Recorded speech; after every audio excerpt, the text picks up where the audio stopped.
دینی بھائیوں اور بہنوں اور بیٹوں اور بیٹیوں،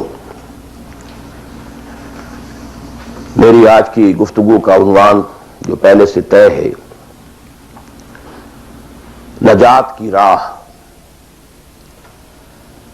لیکن میں آج چاہتا ہوں کہ جو دعائیں میں عام طور پر اپنی گفتگو کے شروع کرنے سے پہلے مانگا کرتا ہوں،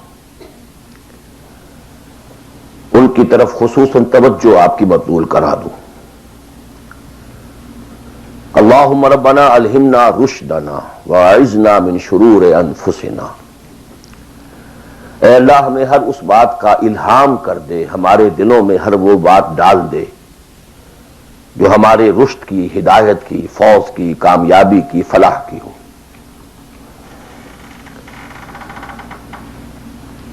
اللہم ارنا الحق حقا وارزقنا اتباعہ۔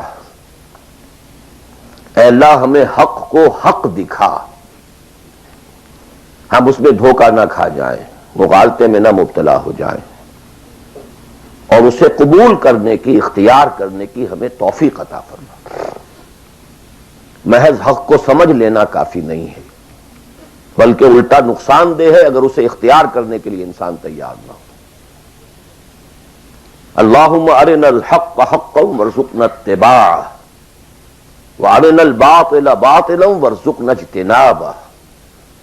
ہمیں باطل کو باطل ہی دکھا، ایسا نہ ہو کہ ہم غلطی سے باطل کو حق سمجھ بیٹھیں، اور اے اللہ ہمیں اس باطل سے اجتناب کرنے کی، اس سے بچنے کی ہمت عطا فرما۔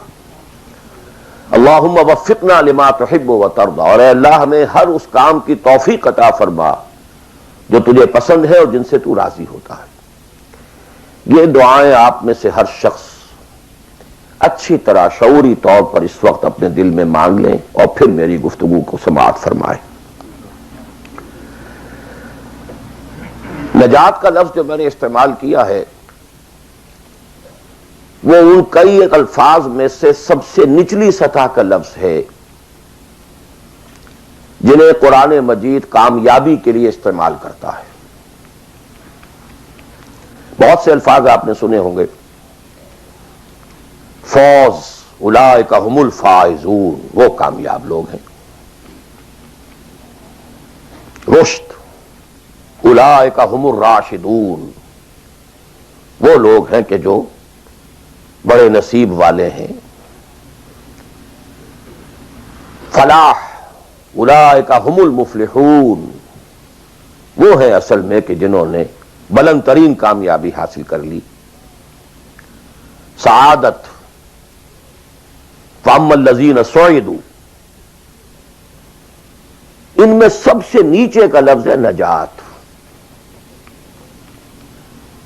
نجات سے اوپر ہے فوز، فوز سے اوپر ہے فلاح۔ یہ اس کی ہائر ڈگریز ہیں، جیسے کامیابی امتحانات میں ایک محض پاس ہو جانا ہے اور ایک اس میں اے گریڈز لے کر آنا ہے۔ یہ ہمارے ہاں وہ ڈویژن شمار ہوتے ہیں، فرسٹ ڈویژن ہے، سیکنڈ ڈویژن ہے، تو یہ کئی اصطلاحات ہیں۔ فوز، فلاح، رشد، سعادت، سب سے کم سب سے نیچے، سب سے کم نجات۔ وَمَا لِي أَدْعُوكُمْ إِلَى النَّجَاةِ وَتَدْعُونَنِي إِلَى النَّارِ۔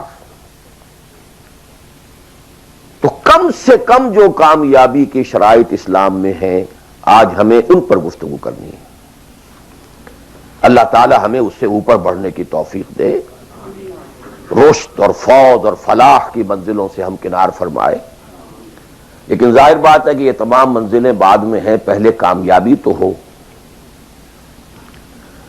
جہاں تک اس نجات کی راہ کا تعلق ہے، اس کے موضوع پر کیونکہ قرآن مجید کی جامع ترین صورت جو اس لیول پر گفتگو کرتی ہے اور جامع ترین ہے، وہ سورۃ العصر ہے۔ والعصر ان الانسان لفی خسر الا الذین آمنوا وعملوا الصالحات وتواصوا بالحق وتواصوا بالصبر۔ ثابت ہوا یہ بیس لائن ہے، اس سے نیچے تو نجات ہی نہیں ہے، وہ تو خسران ہے، ناکامی ہے، یہ بیس لائن ہے۔ اسی لیے میرا جو کتاب چاہے نجات کی راہ سورۃ العصر کی روشنی میں، the road to salvation in the light of سورۃ العصر، اردو میں بھی ہے، انگریزی میں بھی ہے۔ تو جیسا کہ میں نے بتایا تھا اپنی ترجمہ قرآن کے نشستوں میں کہ میں نے اسی سورۃ العصر پر بیس کر کے ایک منتخب نصاب قرآن مجید کے مطالعے کا سلیکٹڈ کورس آف اسٹڈی یہ مرتب کیا، جس میں آم کی گٹھلی جس طریقے سے وہ شے ہے جس سے پورا آم کا درخت وجود میں آ جاتا ہے، ایسے ہی سورۃ العصر ہے جس سے پورا قرآن جو ہے کھلتا چلا جاتا ہے۔ کتاب احکمت آیاتہ ثم فصلت من لدن حکیم خبیر، کل قرآن سورۃ العصر میں ہے۔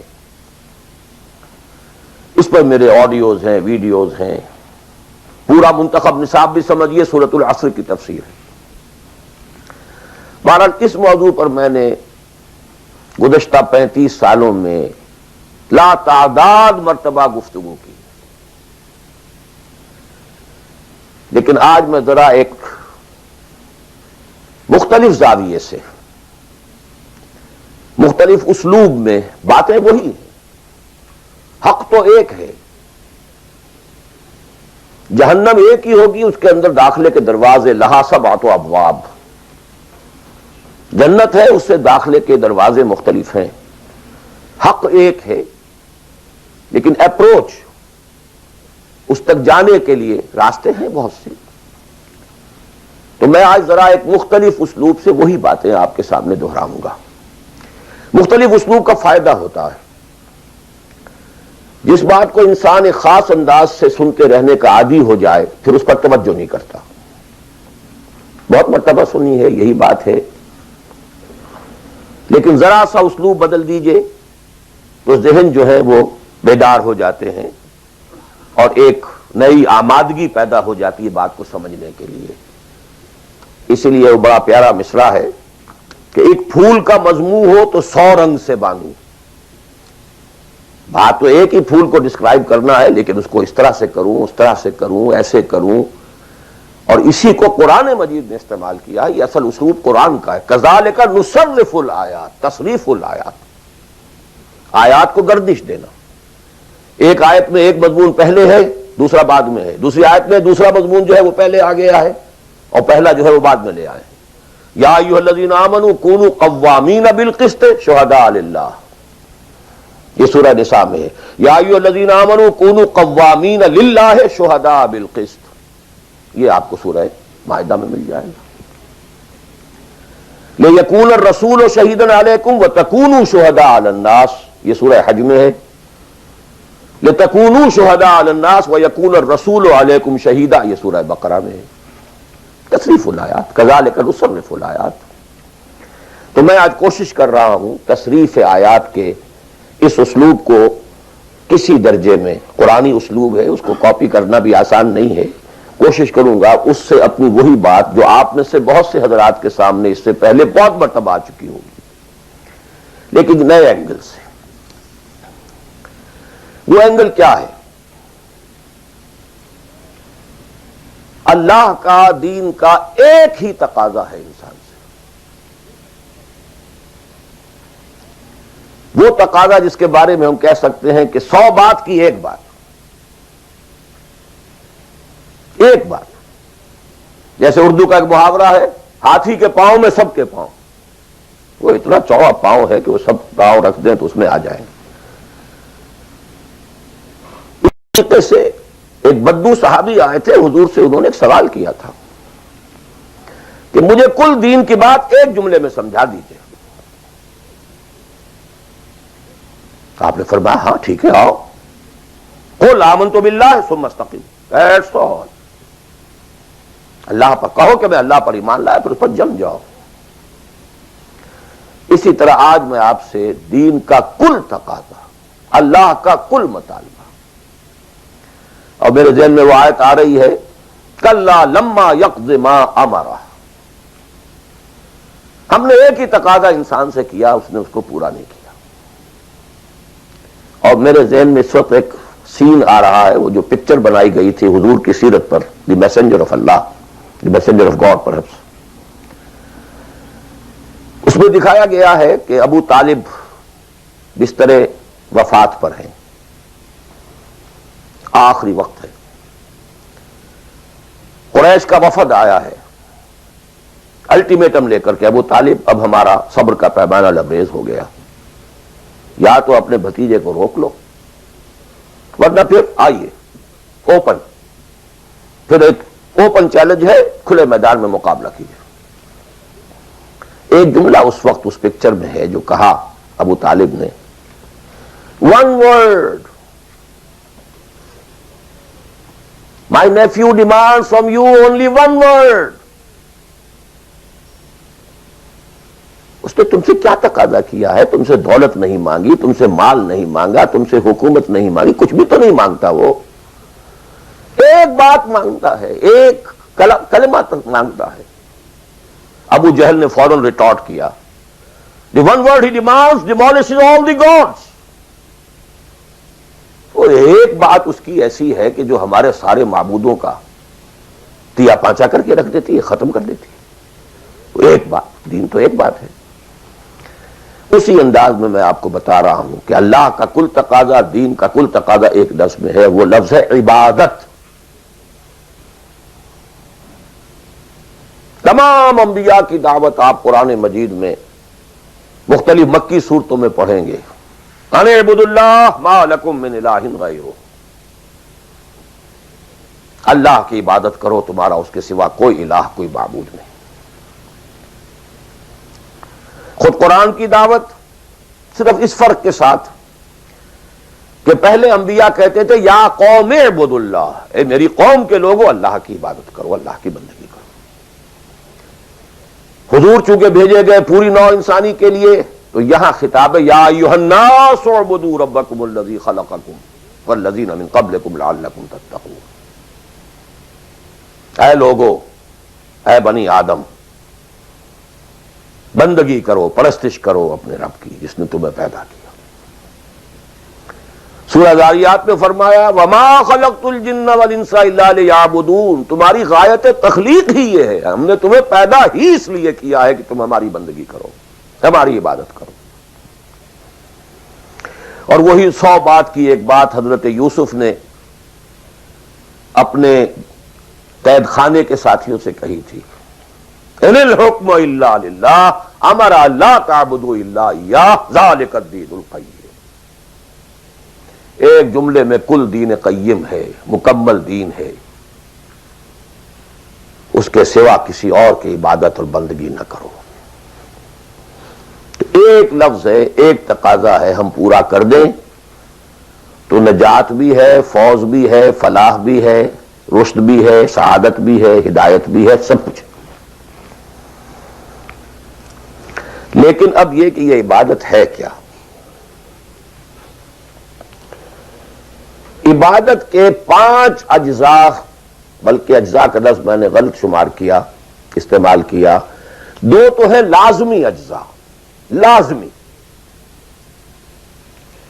اور 3 اس کے ضمنی پہلو ہیں، تو 2 جمع 3 5۔ یہ 5 باتیں اگر یاد نہیں رہتی ہیں تو عبادت کا تصور آپ کا درست نہیں ہوگا۔ آخر کوئی اتنی بڑی بات ہے کہ تمام نبی اسی کی رٹ لگاتے رہے، اسی کی تکرار کرتے رہے۔ کوئی اتنی بڑی بات ہے کہ ابدی فوز و فلاح اور رشد اور سعادت اس کے ساتھ وابستہ ہے، وہ بہت بڑی بات ہے، معمولی بات تو نہیں۔ ابدی جہنم اور ابدی جنت، کتنا فرق ہے، اب وہ اسی ایک لفظ کے ساتھ وابستہ ہے۔ عبادت ہے کیا؟ اس کے 2 جو لازمی اجزاء ہیں، ان میں سے ایک کی مثال ہے جسم۔ یہ میرا جسم 2.5 من وزن ہے اس کا، یہ میرا جسم ہے۔ ایک اس میں روح ہے، بدن وغیرہ نہیں ہے، نہ نظر آتی ہے، لیکن اصل انسان وہ روح ہے۔ اسی طرح عبادت کا جو جسد ظاہری ہے، جو نظر آتا ہے، پیلپیبل ہے، محسوس ہوگا، سامنے آئے گا، وہ ہے اطاعت کلی، total obedience. Without any reservation, کوئی استثناء نہ ہو۔ مخلصین لہ الدین، اطاعت کو اس کے لیے خالص کرتے، ٹوٹل اوبیڈینس۔ یہ ہے جسد، 2.5 من جو ہے عبادت وہ یہ ہے، اور اس کی روح کیا ہے؟ اللہ کی محبت۔ یہ اطاعت محبت جذبے سے سرشار ہوگا تب تو عبادت ہے، ورنہ اطاعت ہے صرف۔ اطاعت تو انسان حکمرانوں کی بھی کرنے پہ مجبور ہو جاتا ہے۔ ہم انگریزوں کی اطاعت کرتے تھے، آپ یہاں بہت سے ایسے قوانین کی اطاعت کرتے ہیں جو آپ کو پسند نہیں ہے، مجبوری ہے، آ گئے ہیں، رہ رہے ہیں، کیا کریں۔ لیکن جب آؤٹ آف لو، انٹینس لو، جب کسی کی ٹوٹل اوبیڈینس قبول کی جائے گی تو یہ عبادت ہے۔ یہ 2 ہے اجزاء لازم۔ اس کو بڑی خوبصورتی سے امام ابن تیمیہ اور حافظ ابن قیم انہوں نے بیان کیا ہے۔ العبادت تجمع اصلین، غایت الحب مع غایت الذل والخضوع۔ 2 چیزیں جمع ہوتی ہیں تو عبادت پوری ہوتی، انتہا درجے کی محبت اور انتہا درجے کی عاجزی اور اطاعت اور سرفگندگی کسی کے سامنے۔ یہ دونوں چیزیں اطاعت کے لازمی اجزاء ہیں عبادت کے۔ اور ان دونوں کے بارے میں ایک بات اور نوٹ کیجئے، ان دونوں کے اعتبار سے اللہ اور اس کا رسول بریکٹڈ ہیں، ساتھ جڑے ہوئے، اس لیے کہ اللہ کی اطاعت رسول کی اطاعت کے ذریعے ہے۔ وَمَا أَرْسَلْنَا مِن رَّسُولٍ إِلَّا لِيُطَاعَ بِإِذْنِ اللَّهِ وَمَن يُطِعِ الرَّسُولَ فَقَدْ أَطَاعَ اللَّهَ۔ وہ ریپرزنٹیٹو ہے، وہ نمائندہ ہے اللہ کا، لہذا اللہ کی اطاعت، اطیعوا اللہ واطیعوا الرسول۔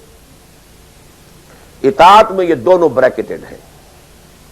یہی وجہ ہے کہ قانون اسلامی کی مستقل سورسز جو ہیں وہ یہی 2 ہیں، اللہ کی کتاب اور اس کے رسول کی سنت۔ اسی طرح محبت میں بھی دونوں بریکٹڈ ہیں۔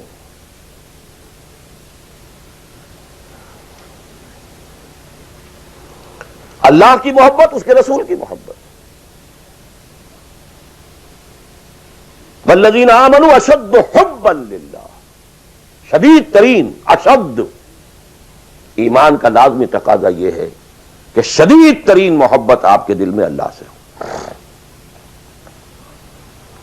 اور حضور نے فرمایا لا یؤمن احدکم حتی اکون احب الیہ من والدہ وولدہ والناس اجمعین۔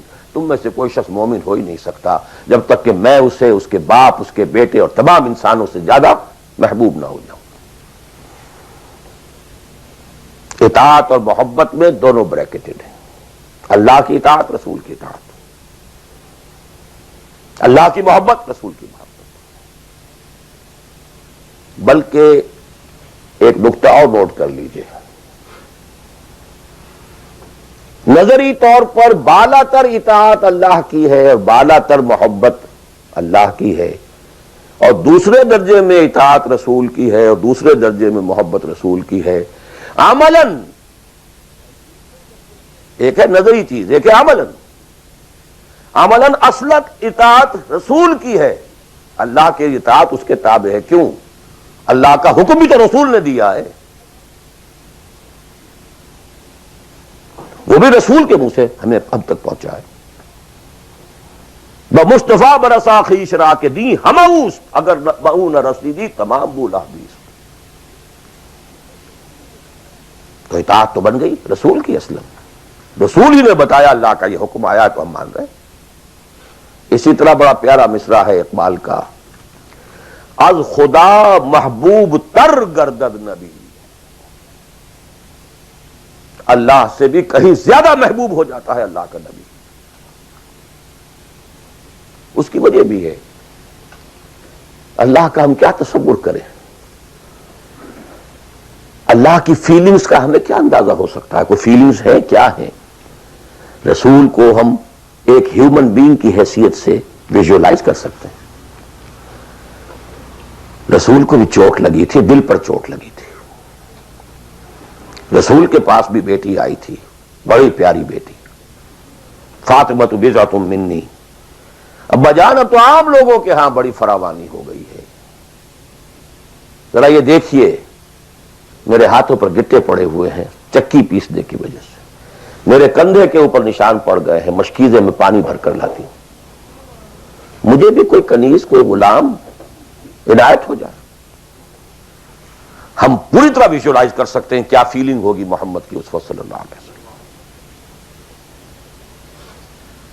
تو ہم ویژوائز کر سکتے ہیں نا کہ کیا کلیجہ اللہ نے دیا تھا کہ فرمایا بیٹی نہیں یہ چیزیں ہمارے لیے نہیں, تمہیں میں اس سے بہتر چیز دیتا ہوں. 33 مرتبہ سبحان اللہ, 33 مرتبہ الحمدللہ, 33 مرتبہ اللہ اکبر ہر نماز کے بعد کہہ لیا کر. یہ کہیں زیادہ بڑی قیمتی شے.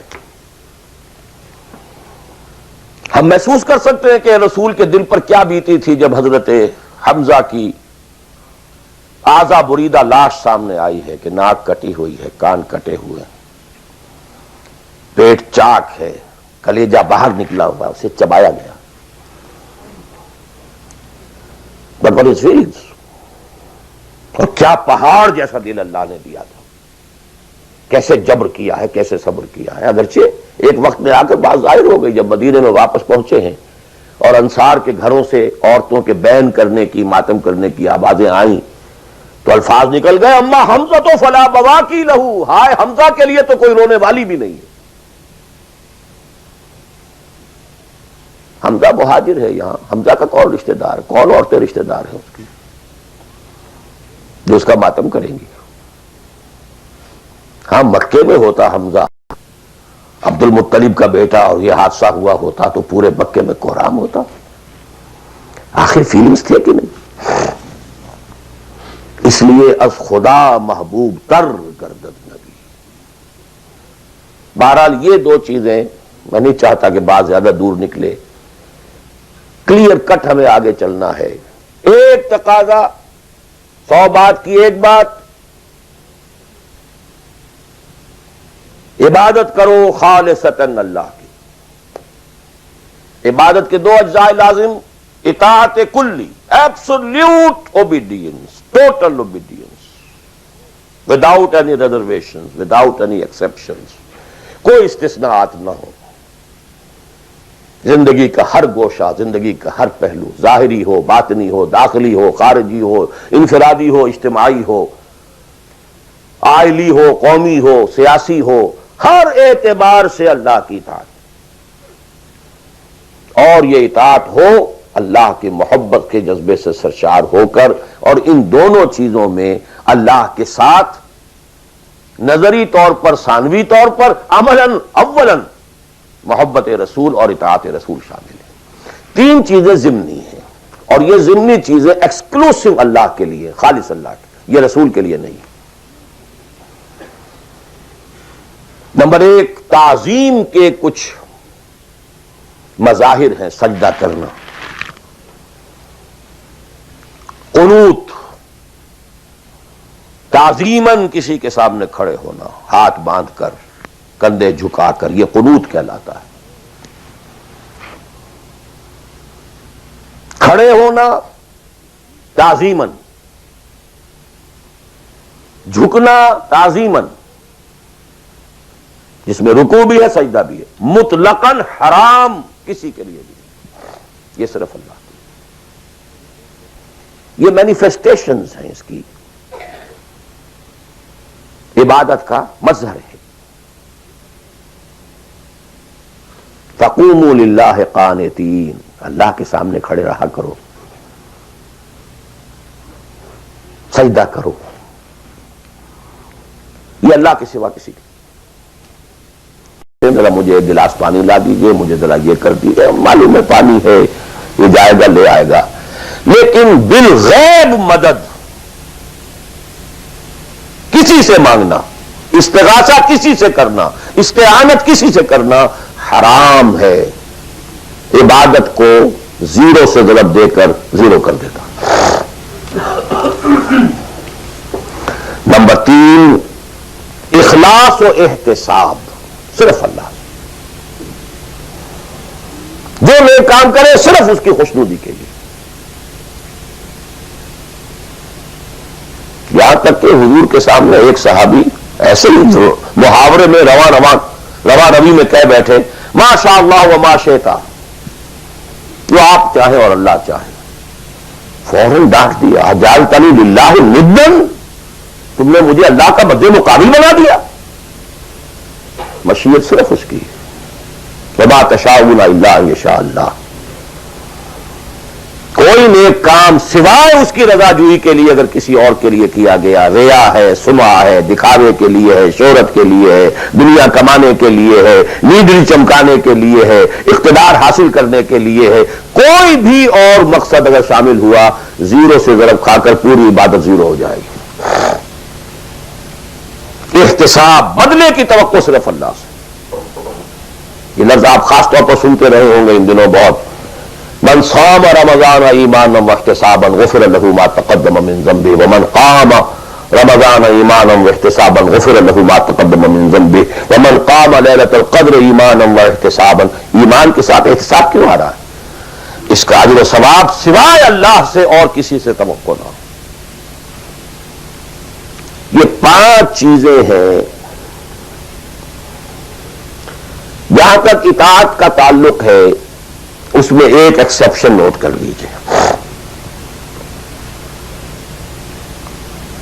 کہیں کسی وقت نسیان سے، خطا سے یا جذبات کے طوفان میں آ کر کوئی غلط حرکت کر بیٹھا، لیکن فوراً توبہ کر لیں، یہ مستثنا ہے. میں نے 3 الفاظ کہے. خطا، آپ نہیں سمجھتے تھے کہ جو میں کرنے چلا ہوں یہ ڈس اوبیڈینس ہے، آپ کو پتہ ہی نہیں تھا، خطا ہوگی. نسیان، بھول گئے. ایک وقت ایسا ہے کہ آدمی کے اوپر غفلت کا ایک پردہ پڑ جاتا ہے. حضور خود فرماتے ہیں انہ لیغان علی قلبی وانی لاستغفر اللہ فی کل یوم 70 مرہ. میرے دل پر بھی کبھی کبھی حجاب سے آ جاتا ہے، میں روزانہ 70 مرتبہ استغفار کرتا ہوں اللہ. تو ہم اپنے حجابات پر حضور کے حجاب کو قیاس نہیں کر سکتے. نسبت خاک ربا عالم پاک، وہ کوئی اور شے ہے، یہ کوئی اور شے ہے، لیکن یہ کہ باہر پردہ تو پڑتا ہے، اس میں بھی غلط حرکت سرزد ہو گئی. یا نمبر 3، جذبات کا کوئی ہیجان تھا جس نے کہ اوور پاور کر دیا، انسان کی قوت ارادی کو معطل کر دیا، کوئی غلط حرکت سرزد ہو گئی. لیکن پھر توبہ فوراً. انما التوبة على الله للذين يعملون السوء بجهالة ثم يتوبون من قريب. جیسے طوفان گزرا فوراً ہوش میں آیا، یہ مجھ سے کیا ہو گیا. لا الہ الا انت سبحانك انی كنت من الظالمین. ربنا ظلمنا انفسنا وان لم تغفر لنا وترحمنا لنكونن من الخاسرین وان لم تغفر لي وترحمني لاكونن من الخاسرین. اب یہ دعا رہے، گڑ گڑا کر اللہ معاف کر دے گا.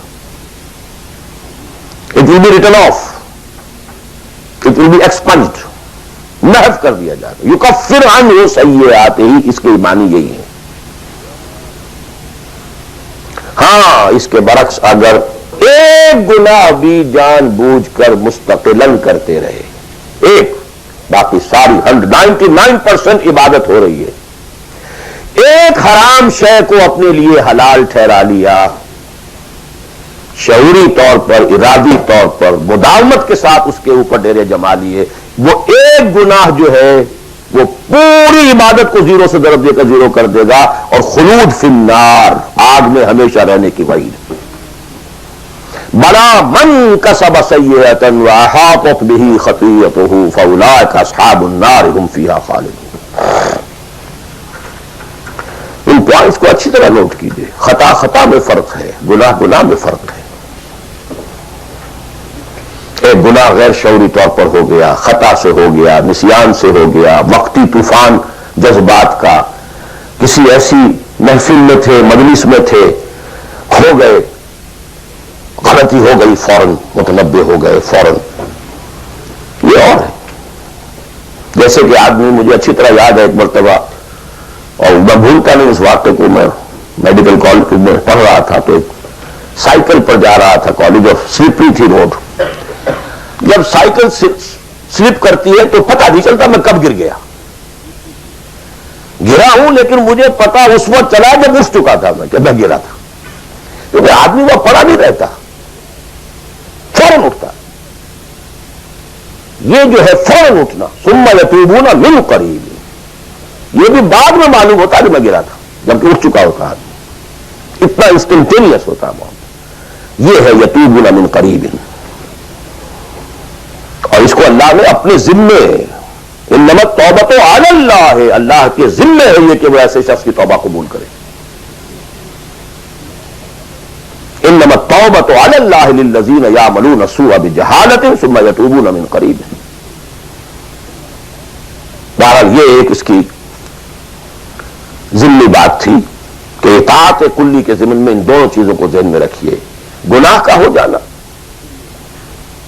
کل بنی آدم خطاؤون وخیر الخطائین التوابون، التائب من الذنب کمن لا ذنب لہ. بہت اس میں ہمارے لیے پر امید باتیں کہی گئی. اللہ کو اپنے گناہگار بندے کی توبہ سے اتنی ہی خوشی ہوتی ہے جتنی کہ اس شخص کو ہوئی جو ایک صحرا میں سفر کر رہا تھا، ایک ہی اونٹ تھا، اسی پر اس کا پانی تھا، اسی پر اس کا راشن تھا. تھوڑی دیر کے لیے سستانے کو لیٹا، آنکھ کھلی تو اونٹ کھائی، دوڑ رہا ہے مشرق میں، مغرب میں، شمال میں، جنوب میں، تھک ہار کر بیٹھ گیا ہے. اب وہ موت کا انتظار کر رہا ہے، نہ پانی ہے، نہ کوئی غذا ہے، نہ کوئی سواری ہے کہ اس صحرا لقدق صحرا سے نکل سکے. کہ اچانک دیکھتا ہے کہ اونٹ تو کھڑا ہے، موجود ہے. تو اسے اتنی خوشی ہوتی ہے کہ وہ کہتا ہے اللہ تو میرا بندہ، میں تیرا رب. کہنا یہ چاہتا تھا اللہ تو میرا رب، میں تیرا بندہ، لیکن اتنا مغلوب ہو گیا ہے اس وقت جذبات میں خوشی کے کہ کیا یہ بیٹھا کہ اللہ تو میرا بندہ، میں تیرا رب. اتنی خوشی ہوتی ہے اللہ کو اپنے کسی گناہگار بندے کی توبہ سے.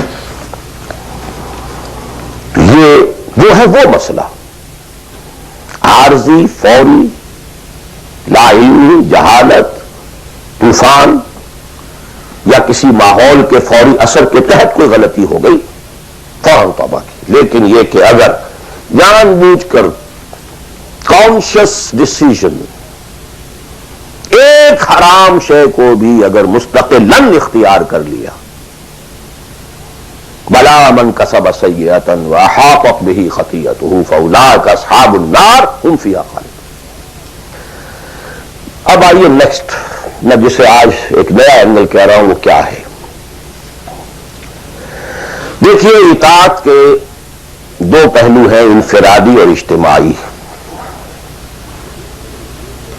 میری مراد کیا ہے؟ ان کی ریشو پروپورشن مختلف ہوگی. کوئی بہت آرگنائزڈ سوسائٹی ہے، اسٹیٹ کا کانسیپٹ ہے، اجتماعیت کا پڑھنا بہت بھاری ہو جاتا ہے، انفرادیت بہت محدود ہو جاتی ہے. کوئی بڑی پریمیٹیو سی سوسائٹی ہے، آرگنائزڈ اسٹیٹ نہیں ہے، تو انفرادیت کا دائرہ وسیع ہوتا ہے، اجتماعیت محدود ہوتی ہے. In various proportions. لیکن پہلے ان کو آئیڈینٹیفائی کیجئے، اس سے میری مراد کیا ہے. ایک وہ اللہ کی اطاعت ہے کہ جو ایک انسان کے اپنے بس میں ہے، وہ کر سکتا ہے. چاہے بھوک آ جائے، فاقہ آ جائے، نقصان ہو جائے، جان کا اندیشہ ہو جائے، یہ کر سکتا ہے. ایک وہ اطاعت ہے جو کسی صورت کر ہی نہیں سکتا جب تک کہ اجتماعی ماحول نہ بدلے. کتنا ہی سنسیئر ہو، کتنا ہی نیک ہو، کتنا ہی فیصلہ کر لے، کر ہی نہیں سکتا. وہ اس کے ہاتھ میں ہے ہی نہیں.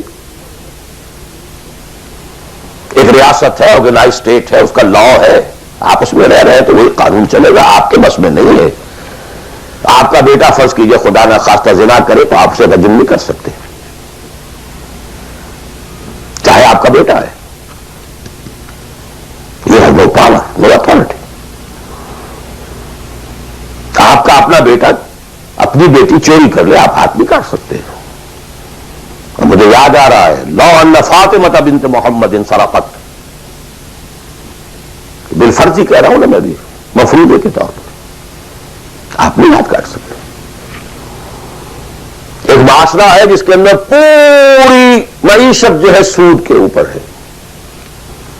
آپ سانس بھی نہیں لے سکتے کہ جو سود سے خالی ہے. امپاسبل. ایک اسٹیٹ ہے, آپ اس کے سٹیزن ہیں, آپ اس کے کانسٹیٹیوشن کے لائل ہیں, فیتھفل ہیں.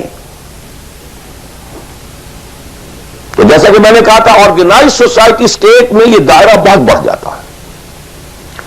ٹرائبل ہے, وہاں یہ کہ انفرادیت کا کافی دائرہ ہوتا ہے, قانون کم سے کم ہوتے ہیں, نظم کم سے کم ہوتا ہے, سسٹم جو ہے اس کی گرفت کم سے کم ہوتی ہے. اب دیکھیے, دو حیثیتیں دنیا میں ممکن ہیں. ایک انتہائی خوش بختی کی, انتہائی خوش قسمتی کی کہ ایک انسان ایک ایسے ماحول میں پیدا ہو گیا ہے, یا وہ ہجرت کر کے ایسے ماحول میں چلا گیا ہے جہاں ٹوٹل دین غالب ہے, دین قائم ہے, نظام ہے دین کا, حکومت ہے اللہ کی. وہاں جا کر انسان کتنا how at ease he will feel. No friction. وہ بھی اللہ کی بندگی کرنا چاہتا ہے, ماحول بھی سازگار ہے, پورا نظام بھی اللہ کی بندگی پر ہے, پورا قانون بھی اللہ ہی کا نافذ ہے, پورا تعلیم کا ڈھانچہ بھی اللہ ہی کے ہدایت کے مطابق ہے, تمام ذرائع ابلاغ سے بھی اسی کے مطابق چیزیں جو نشر ہو رہی ہیں, اور یہ ویژول سب کچھ. انتہائی خوش قسمتی, موسٹ فارچونیٹ کہ ایک انسان ایسے ماحول میں ہو. لیکن فرض کیجئے کہ وہ ایسے ماحول میں ہے جہاں اللہ کا دین غالب نہیں ہے, بہت محدود سا حصہ ہے جس میں وہ اللہ کا حکم مان سکتا ہے, نماز وہ پڑھ سکتا ہے, روزہ رکھ سکتا ہے, کوئی نہیں روکتا. اسرائیل میں بھی جا کے پڑھ لیجئے نماز اور روزہ, امریکہ میں کر لیجئے, بھارت میں کر لیجئے, کوئی نہیں روکتا. ہو گیا.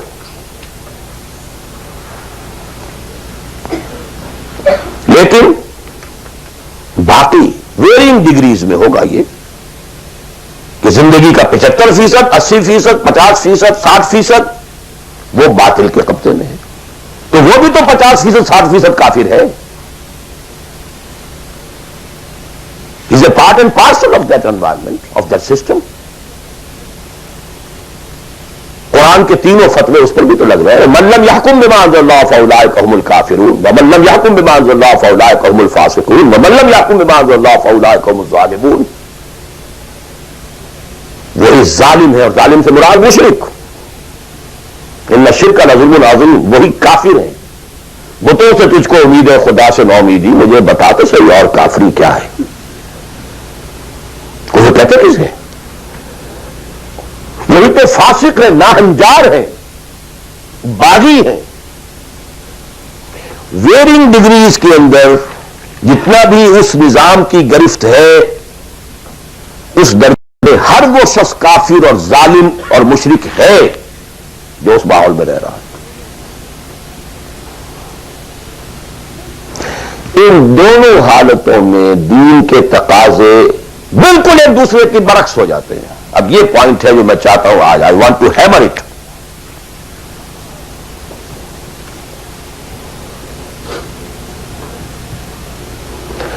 اگر آپ خلافت راشدہ کے دوران پیدا ہو گئے ہوتے, موسٹ فارچونیٹ, موسٹ ایزی.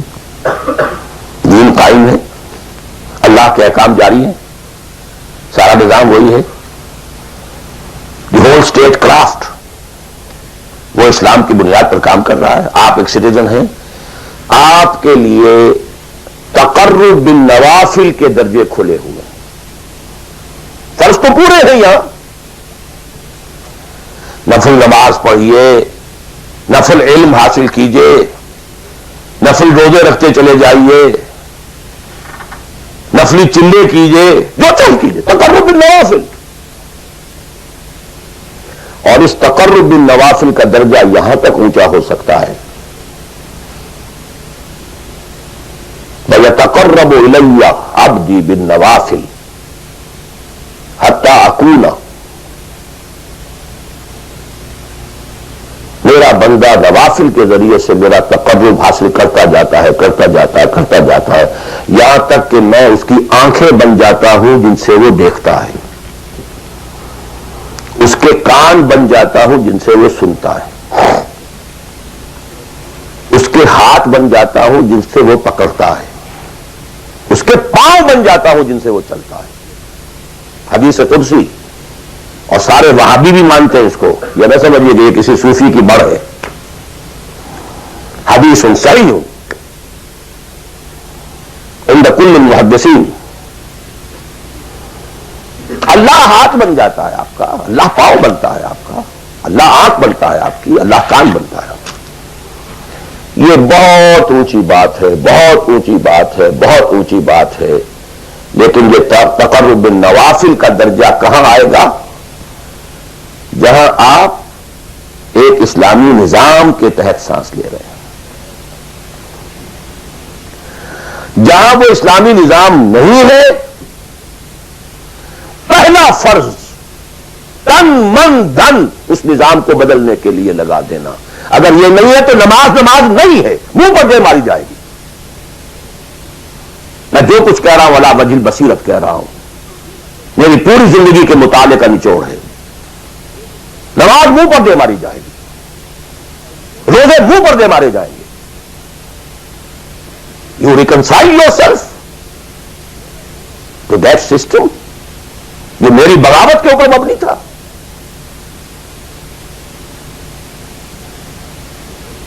پہلا فرض یہ تن من دھن،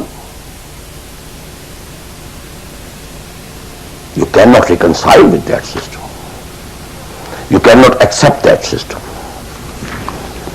اس میں اپنے آپ کو اکوموڈیٹ کرنا، اس میں اچھے کیریئر تلاش کرنا، اس میں اچھی جائیداد بنانا، اس میں پیسہ جمع کرنا، اس میں اچھی سے اچھی بچوں کو ایجوکیشن تاکہ بہتر سے بہتر زندگی وہ بھی گزار سکیں، سب کا سب حرام، مطلقاً حرام۔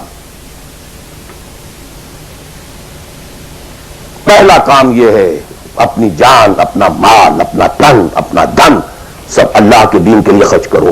سب سسٹمز لیول کے اوپر صرف جان کو باقی رکھنے کے لیے جو ناگزیر ہے، that is allowed, nothing more. This is the point, crucial point.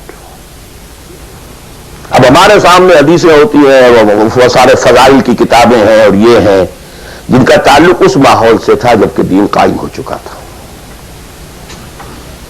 Us context میں باتیں ہو رہی ہیں، نفل کی بات ہو رہی ہے اور قیام اللیل کی بات ہو رہی ہے، اور جو ہے ختم قرآن کی بات ہو رہی ہے، اور اگر فجر کے بعد بیٹھے رہے مصلے پر اور 2 رکعت پڑھ کر اٹھے جبکہ سورج نکل چکا ہے تو اب یہ اتنا اونچا سوال، یہ ساری باتیں all these things become absolutely irrelevant.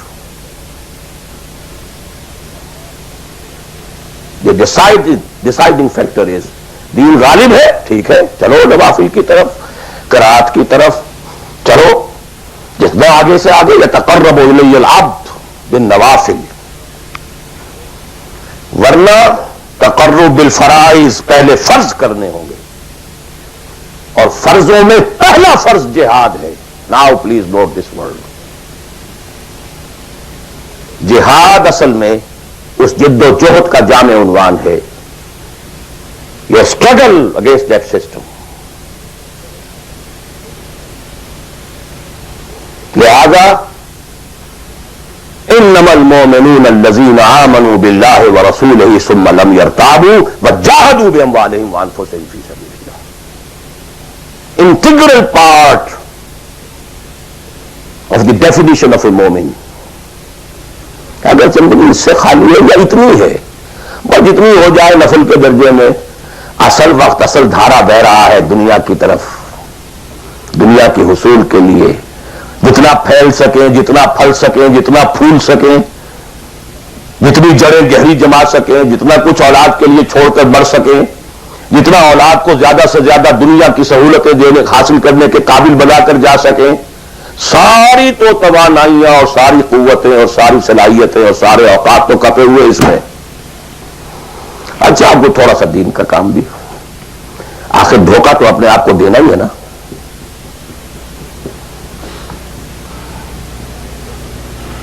قسمت فروش عورتیں بھی تو کالے کپڑے پہن کے جلوس میں نکلتی ہیں قاضیوں کے، اور سبیلیں لگاتی ہیں اور مسجدیں بناتی ہیں.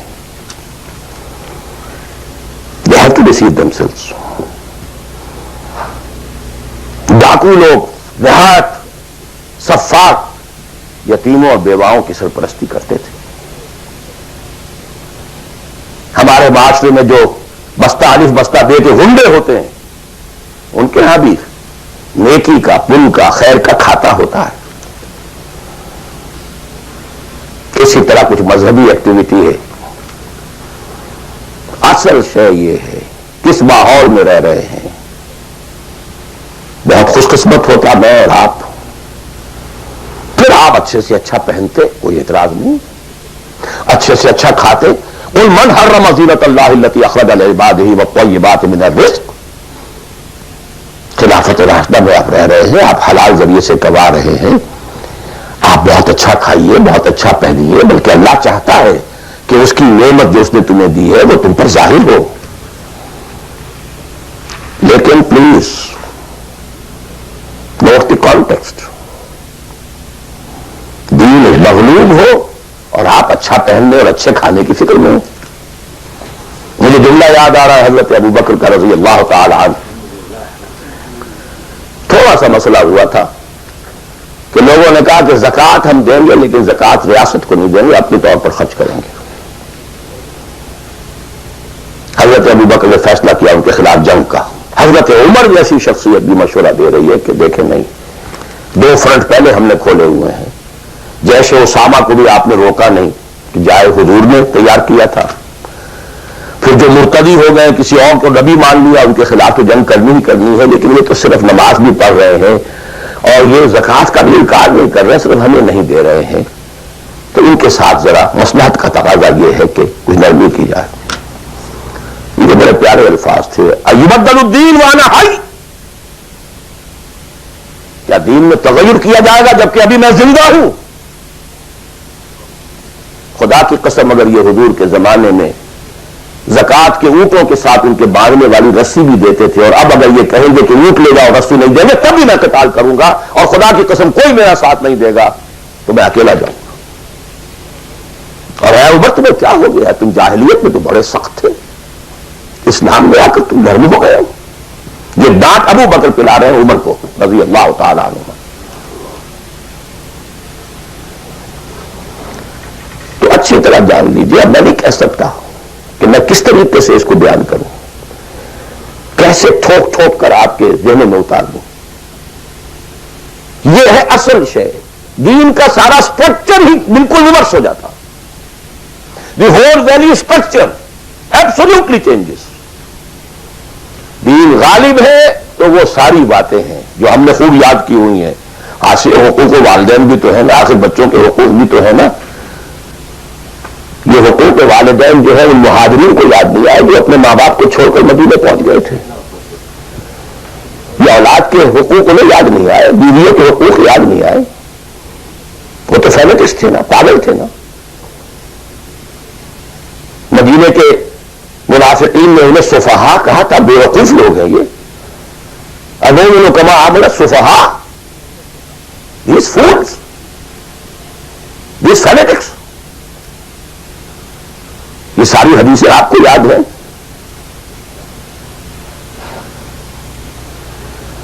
فرق ہے. اسلام غالب ہے تو مسئلہ کچھ اور ہے. اچھا کھائیں، اچھا پہنیں، نوافل ہے، نوافل پر نوافل ہے. جتنی ترقی کیجیے دنیا میں کرنا چاہے دنیا میں کیجیے، روحانی ترقی کرنا چاہے روحانی ترقی کیجیے. سارے میدان کھلے ہیں. علم میں، پروفیشن میں، کسی خاص فن میں ترقی کرنا چاہے کیجیے. دین غالب نہیں ہے اور آپ خود 50%، 60%، 70%، 90% کافر ہیں. اس لیے کہ اس ماحول کا جز ہے جس میں کفر کا نظام ہے. تو پہلا کام تو اپنے آپ کو اس کفر سے نجات دلانا ہوگا. پھر نماز بھی اسی کے لیے ہے. وَاسْتَعِينُوا بِالصَّبْرِ وَالصَّلَاةِ، مدد حاصل کرو نماز سے. کس کام کے لیے مدد حاصل کرو؟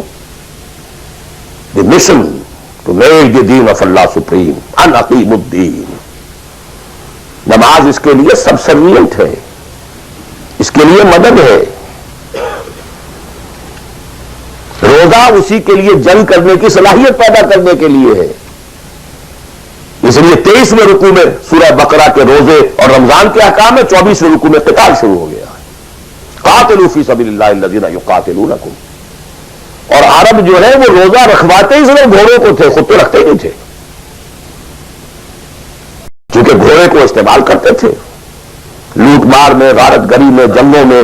اور گھوڑا ہے نرم نازک مزاج جانور، پیاس برداشت نہیں کر سکتا، بھوک برداشت نہیں کر سکتا، اونٹ تو کر جاتا، چاہیے تھا انہیں گھوڑا. لہٰذا گھوڑے کو عادی بناتے تھے دھوپ کا، پیاس کا، بھوک کا، تاکہ ایسا نہ ہو کہ مارکے کا وقت اور گھوڑے صاحب جواب دیے بیٹھے ہوں تو سوار کیا کرے گا. تو ساما یسوم عربی زبان میں گھوڑے کے لیے تھا، انسانوں کے لیے تھا ہی نہیں. یہ تو مدینے میں آنے کے بعد پھر حضور نے یہودیوں کو دیکھا کہ روزہ رکھتے ہیں تو آپ نے بھی مسلمانوں سے کہا عاشورہ کا روزہ ہے وغیرہ وغیرہ. چھوڑ دیجیے، اس بات کو لمبی ہو جائے گی. یہ ساری چیزیں اصل میں ہے اس مقصد کے لیے.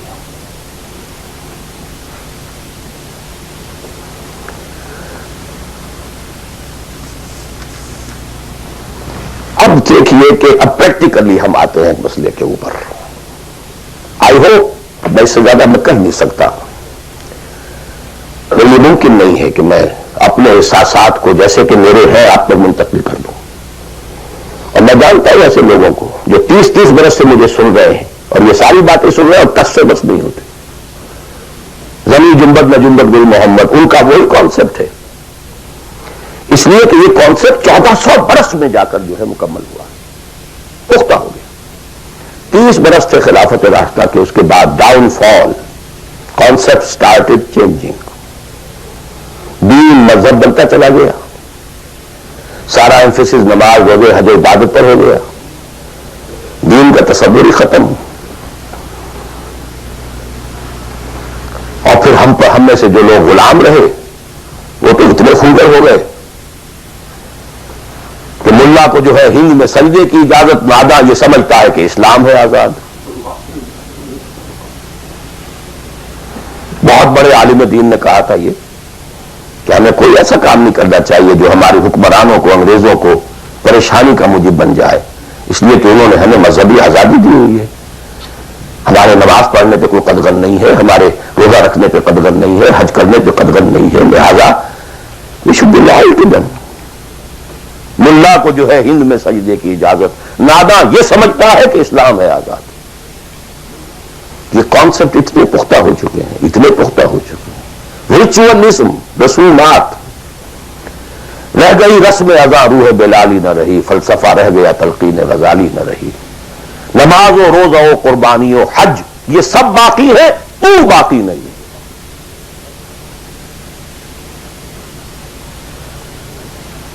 نمازیں بھی ہیں، روزے بھی ہیں، تراویح بھی ہم نے پڑھی ہے. اب موسم آ رہا، عید الاضحیٰ بھی ہوگی، قربانی بھی ہوگی، حج کے لیے بھی جائیں گے. لیکن دنیا پر کوئی اثر اس کا 30 لاکھ آدمی حج کر کے آئیں گے، معاشرے پر کوئی زیرو کے برابر بھی کوئی اثر ہے. جو خود کا جا کر کے آتے ہیں ان پر کوئی اثر ہوتا ہے؟ جیسے گئے ویسے آئے.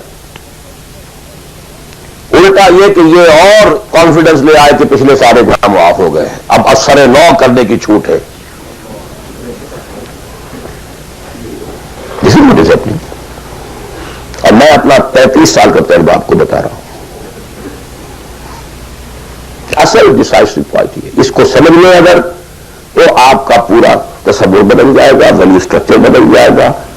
لیکن نہیں تو پھر جو بھی ہے وہ ہے.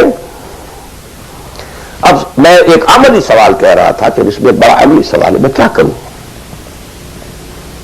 میں ایک ایسے ماحول میں رہ رہا ہوں جس میں اللہ کا دین غالب نہیں ہے. میں نماز پڑھ رہا ہوں، روزہ رکھ رہا ہوں، میں شراب نہیں پیتا، میں سور نہیں کھاتا، چلو میں نے اپنا اکاؤنٹ جو ہے بینک میں جو ہے کرنٹ اکاؤنٹ رکھا ہوا ہے، میں نے کوئی سود نہیں لیا، میں سود لینا چاہتا ہوں، کیا کروں؟ اکیلا چنا پہاڑ کو تو نہیں پھوڑ سکتا، پورا نظام تو میرے بدلنے سے نہیں بدل جائے گا، تو میں تو رہا تو 40%، 50%، 60%، 70% کافر کا کافر، تو وسطی وے آؤٹ، وسطی مخرج، بڑی پیاری حدیث ہے وہ جس میں یہ الفاظ آتے ہیں، حضور نے فرمایا انہا ستکون فتنۃ، ایک وقت آئے گا تو بڑا فتنہ ہوگا۔ حضرت علی فرماتے میں نے فوراً عرض کیا مل مخرج منہا یا رسول اللہ، اے اللہ کے رسول یہ بتائیے اس سے نکلنے کا راستہ کون سا ہوگا؟ یہ نہیں پوچھا کیا فتنہ ہوگا، کیوں ہوگا، کب ہوگا، کیسے ہوگا، کدھر سے آئے گا، کچھ نہیں، نکلنے کا راستہ بتائیے۔ بلکہ ایک اور روایت اس حدیث کی اس سے بھی زیادہ پیاری ہے کہ اصل میں حضرت جبرائیل نے کہا حضور سے یا محمد امتک بعدک، اے محمد صلی اللہ علیہ وسلم کبھی سوچا ہے تمہارے بعد تمہاری امت کا کیا بنے گا؟ تو حضور پلٹ کر سوال کرتے ہیں مل مخرج منہا یا جبرائیل، یہ تو بہت بڑا پرابلم تم نے اے جبرائیل میرے سامنے رکھا ہے، تب آپ ہی بتائیں اس سے نکلنے کا راستہ کیا ہوگا؟ قال کتاب اللہ، وہ پوری حدیث پھر وہی ہے، کتاب اللہ فیہ خبر ما قبلکم ونبأ ما بعدکم وحکم ما بینکم وہو ذکر الحکیم وہو صراط المستقیم وہو حبل اللہ المتین۔ اس کا مخرج کیا ہے؟ یہ ہے اصل میں میرے اگر تو یہ بات سمجھ میں آ گئی، اس کے لیے تصور سمجھ لیجئے، ہمارے دین میں کفارے کا ایک تصور ہے۔ آپ نے روزہ توڑ دیا وہ تو ٹوٹ گیا، کیا کروں، جوڑ تو نہیں سکتا، کب اشکوں سے جوڑ سکتا ہے، جو ٹوٹ گیا سو ٹوٹ گیا۔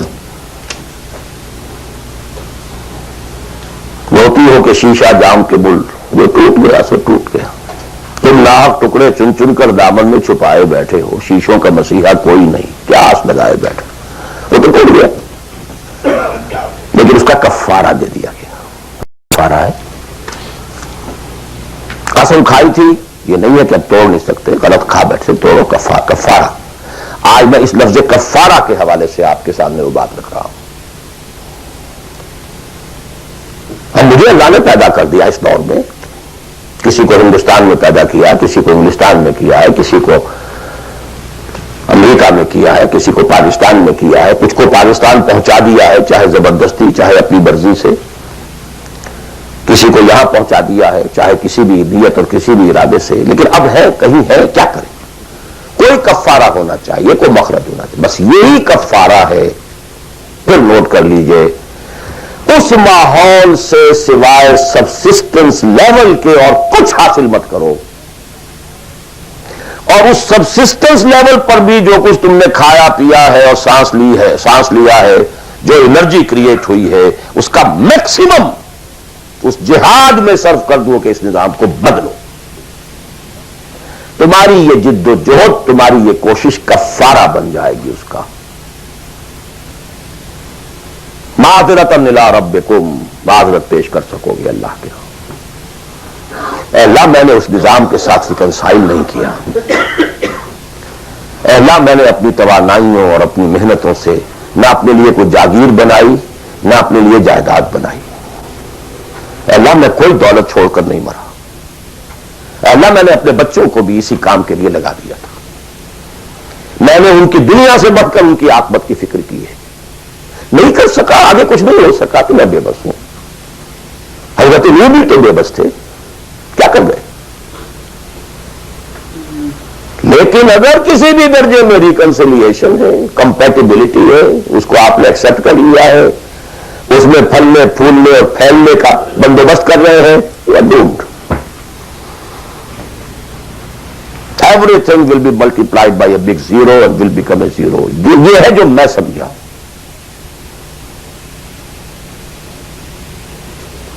اس کا نام ہے جہاد. کانسٹنٹ فرکشن، کانسٹنٹ اسٹرگل، جان مال. ان صلاتی و نسکی و محیایا و مماتی للہ رب العالمین. میری زندگی کا مقصد تیرے دیے کی سرفرازی، میں اسی لیے مسلمان، میں اسی لیے نمازی.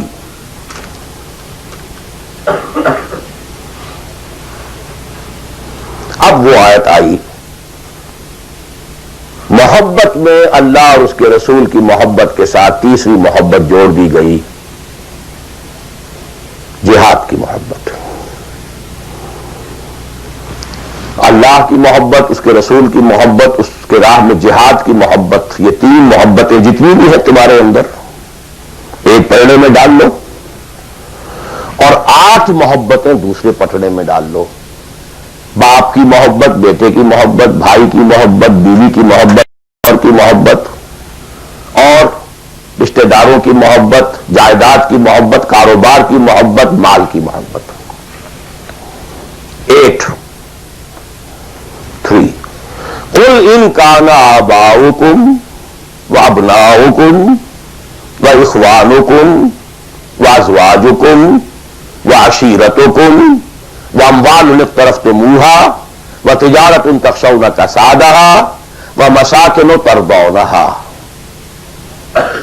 8 محبتیں ادھر.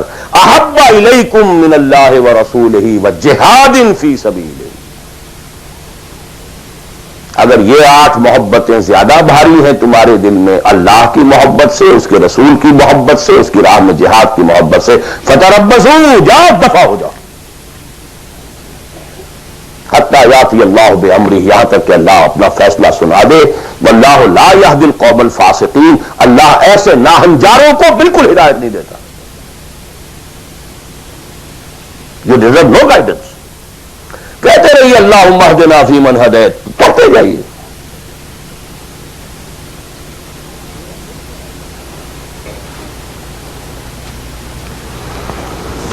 تیرا دل تو ہے صنم آشنا، تجھے کیا ملے گا نماز میں؟ جو میں سر بسندہ ہوا کبھی تو زمین سے آنے لگی صدا. تیرا دل تو ہے صنم آشنا، تجھے کیا ملے گا نماز میں؟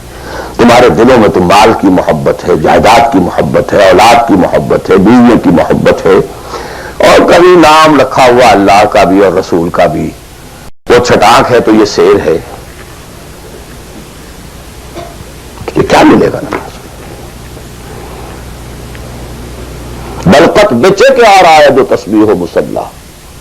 یہ ساری گدڑی جو تم نے صوفیوں والی پہن لی ہے اور مسلح کندھے پر ہے، کس کام آئے گا؟ This is the crux of the matter. یہ ہے تو سب کچھ ہے، اور یہ نہیں ہے تو کچھ نہیں. اب جہاں تک اس کا تعلق ہے کہ وہ جد و جہد کیسے ہو، کس طرح کی جائے، طریقہ کار کیا ہو، اس میں میں اس وقت نہیں جانا چاہتا. یہ بالکل ڈفرنٹ ایشو ہے. یہ ایشو کلیئر ہو جائے تو پھر آدمی خود تلاش کرے گا. If there is no other way out، اب تو وہ خود تلاش کرے گا. پیٹ کھانے کو مانگتا ہے تو کہیں کوئی رسی چلاتا ہے، کہیں کوئی ٹوائلٹ صاف کرتا ہے، کہیں کچھ اور کرتا ہے، کہیں برف کے شاول اٹھا کے پھینک رہا ہے 10 گھنٹے. کسی کو کہنے کی ضرورت نہیں کہ یہ کام ضرور کرو، پیٹ کھانے کو مانگتا ہے. اس لیے اور ریکوائرمنٹ جب یہ محسوس ہو جائے یہ میرا فرض ہے، اور یہ فرض ہے، یہ کوئی اضافی نیکی نہیں ہے، یہ نوافل نہیں ہے. نوافل تو اگر دین کا ماحول، دین قائم ہوتا تو نوافل کا میدان تھا. تو جب سے وہ نظام ہی نہیں ہے تو فرض اہم پہلا یہ ہے کہ اس کو بدلو.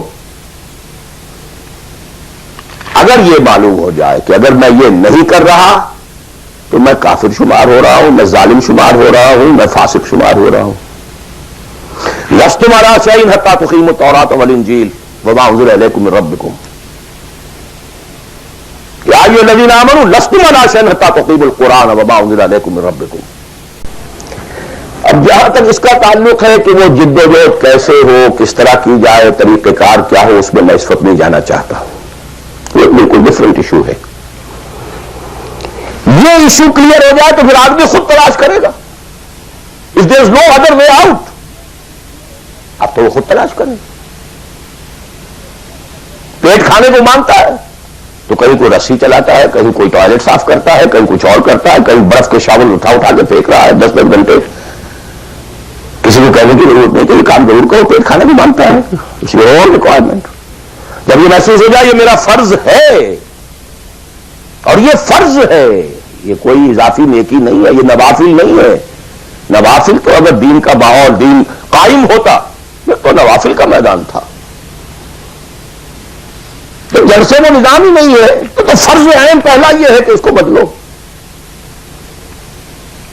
اگر یہ معلوم ہو جائے کہ اگر میں یہ نہیں کر رہا تو میں کافر شمار ہو رہا ہوں، میں ظالم شمار ہو رہا ہوں، میں فاسق شمار ہو رہا ہوں. لستم علی شیء حتی تقیموا التوراۃ والانجیل وما انزل الیکم من ربکم یا ایھا الذین آمنوا لستم علی شیء حتی تقیموا القرآن وما انزل الیکم من ربکم. ہمارے ہاں تمہاری کوئی حیثیت ریکگنائزڈ ہے ہی نہیں جب تک کہ تم قائم نہیں کرتے. اور قائم کرنے کا بدل کفارہ کیا ہے کہ اپنا تن من دھن لگا دو. قائم ہو نہ ہو جائے تو کیا کہنے، اگر جیت گئے تو کیا کہنا، ہارے بھی تو بازی مات نہیں. قل هل تربصون بنا الا احدى الحسنيين. ان دونوں حالتوں میں ہمارے لیے تو حسنہ ہی حسنہ ہے. سب کے سب مر گئے، قتل ہو گئے، رومیوں کے ہاتھوں سب ہلاک ہو گئے، تب بھی ہمارے لیے تو کامیابی ہی کامیابی ہے. اور ہم جیت کر اگر آ گئے تب تو تم بھی کہو گے کہ کامیابی کے ساتھ لوٹ آئے. تو ہمارے لیے تو کس چیز سے ڈراتے ہو؟ جب منافقین مدینہ کہہ رہے تھے لا تنفروا فی الحرب، کیا ہو گیا تمہارا دماغ خراب ہو گیا ہے؟ اب تک تو یہ عربوں کے آپس کی انفائٹنگ ہوتی تھی. We are going against Roman Empire, having standing armies, trained armies, Roman legions. You want to confront them? ہوش کے ناخن لو. جواب کیا دیا گیا؟ قل لن يصيبنا الا ما كتب الله لنا هو مولانا هل تربصون بنا الا احدى الحسنيين. We don't have to lose anything. ہر حال میں جیت ہے. اگر جیت گئے تو کیا کہنا، اور ہارے بھی تو بازی مات نہیں. سکسیس ہی سکسیس.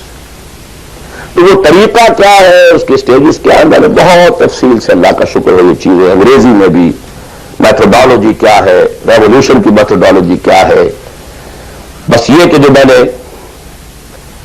کل بھی رات بھی بیان کیا تھا کہ اگرچہ دین تمام انبیاء کا ایک رہا لیکن شریعت و منہاج علیحدہ علیحدہ رہے. شرع لکم من الدین ما وصى به نوح والذی اوحینا الیک وما وصینا به ابراہیم وموسیٰ وعیسیٰ. لیکن وَلِكُلٍّ جَعَلْنَا مِنْكُمْ شِرْعَةً وَمِنْهَاجًا. شریعت سپریٹ، منہاج سپریٹ. ہمارے لیے لازم شریعت محمدی اور منہج محمدی صلی اللہ علیہ وسلم. اس میں ساری نفی ہے. جی حضرت یوسف نے تو یوں کیا تھا، میں کیا تھا. وہ تو غیر اسلامی ماحول میں جا کر اور غیر اسلامی حکومت کے اندر انہوں نے بہت اونچا آفس لے لیا تھا. انہوں نے پہلے شرط نہیں لگائی پہلے ایمان لاؤ پھر میں آ کے تمہارے ہاں یہ کام کروں گا.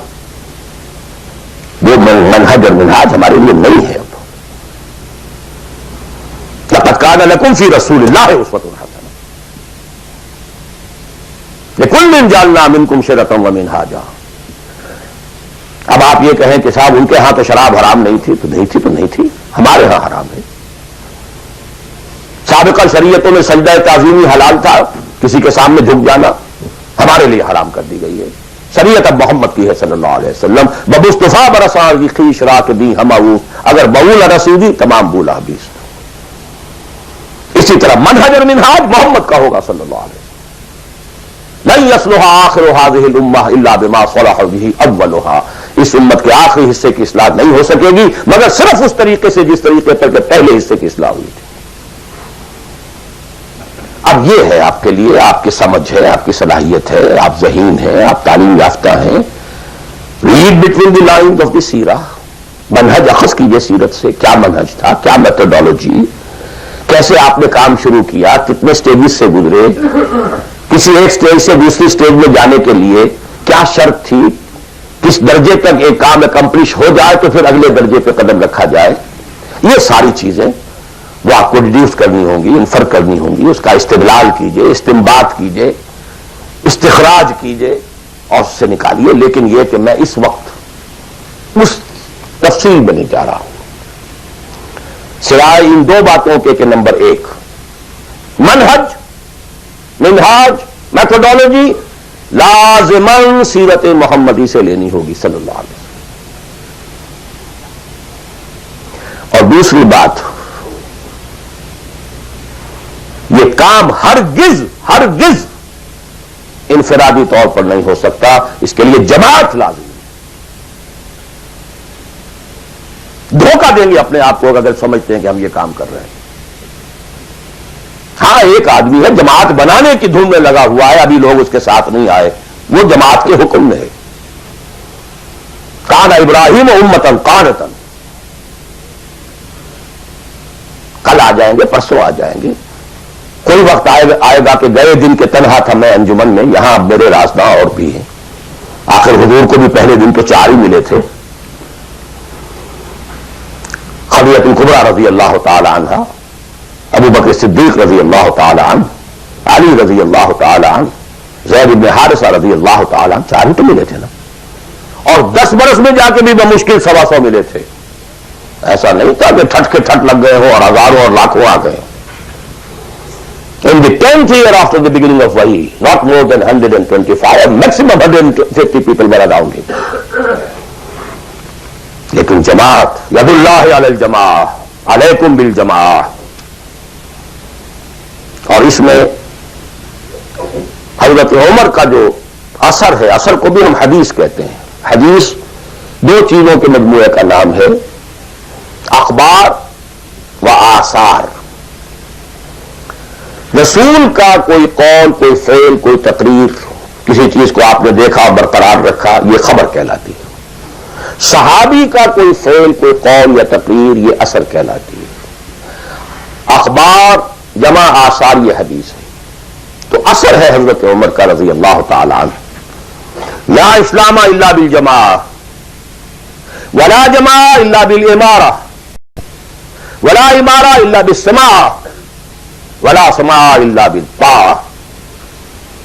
کوئی اسلام نہیں بغیر جماعت کے، کوئی جماعت نہیں بغیر امارت کے، کوئی امارت نہیں جب تک کہ حکم سنا نہ جا رہا ہو، اور کوئی سماعت کے معنی نہیں جب تک کہ حکم مانا نہ جائے.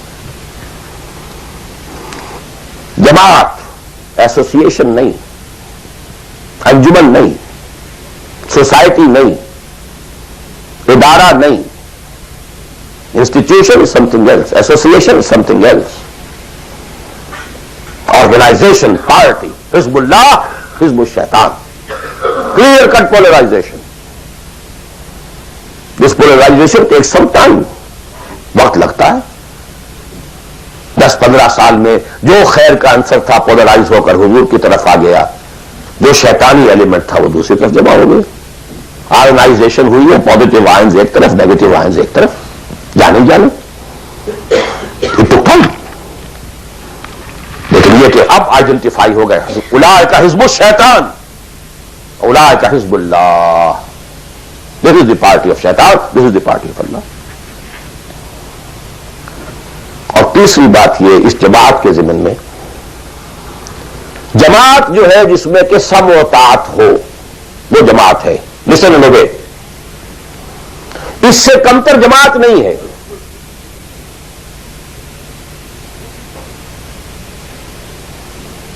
لیکن یہ جماعت مختلف قسم کی ہو سکتی ہے. ایک کانسٹیٹیوشنل جماعت ہو سکتی ہے، اس میں کانسٹیٹیوشن کو وہ حیثیت حاصل ہوتی ہے کہ you have to obey it. کوئی اس کا صدر بنتا ہے تو حلف لیتا ہے کہ I will be loyal to this constitution. اب یہ بھی تو ایک جماعت ہے نا. امریکن نیشن ایک جماعت ہے، اس کا ایک کانسٹیٹیوشن ہے.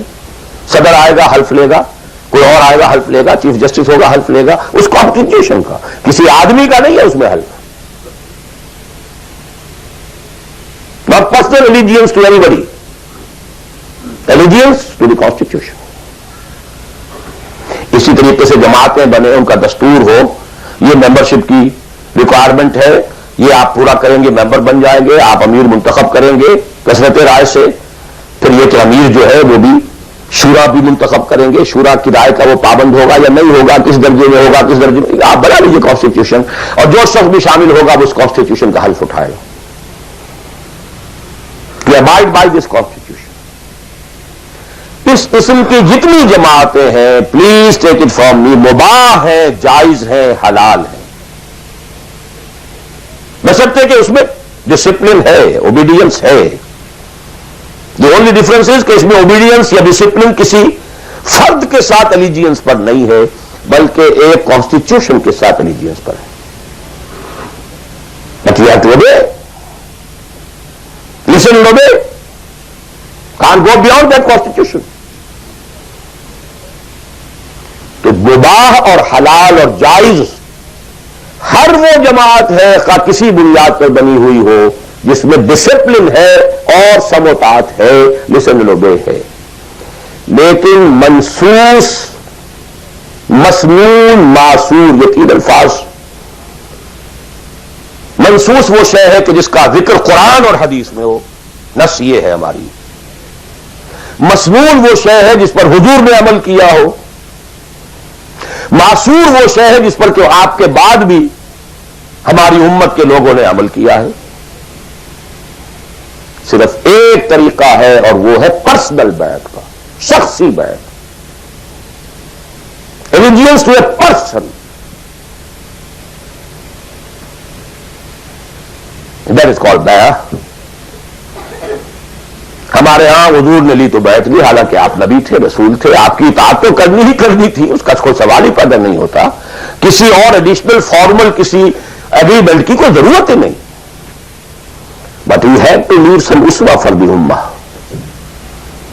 اگر یہ نہ ہوتا تو بعد میں والوں کے لیے، بعد میں تو کوئی نبی تو نہیں آنا، رسول تو نہیں آنا، اسوہ کہاں سے آتا پھر؟ بايعنا رسول اللہ صلی اللہ علیہ وسلم على السمع والطاعة في العسر واليسر والمنشط والمكره وعلى عثرة علينا وعلى لا ننازع الامر له وعلى نقول بالحق اينما كنا لا نخاف في الله لومة لائم. متفق علیہ. بخاری مسلم دونوں میں یہ حدیث موجود ہے. عبادہ ابن صامت رضی اللہ تعالیٰ. سوچئے جب رسول مان لیا تو یہ ساری باتیں کہنے کی ضرورت کیا ہے؟ Sometimes I do wonder, brother, when you say, Allahumma taqabbal minna ruku'ana wa sujudana wa what is it? Salatana, yakfi inshallah. Rabbana taqabbal minna innaka anta as-sami'ul 'alim. Everything. Why then we're all counting them? اور کیا چیز آپ اللہ تعالیٰ تسبیح ہے، تحمید ہے، تکبیر بھی ہم کر رہے ہیں، تکبیرنا و تسبیحنا و تحمیدنا و رکوعنا و سجودنا و قنوتنا، everything.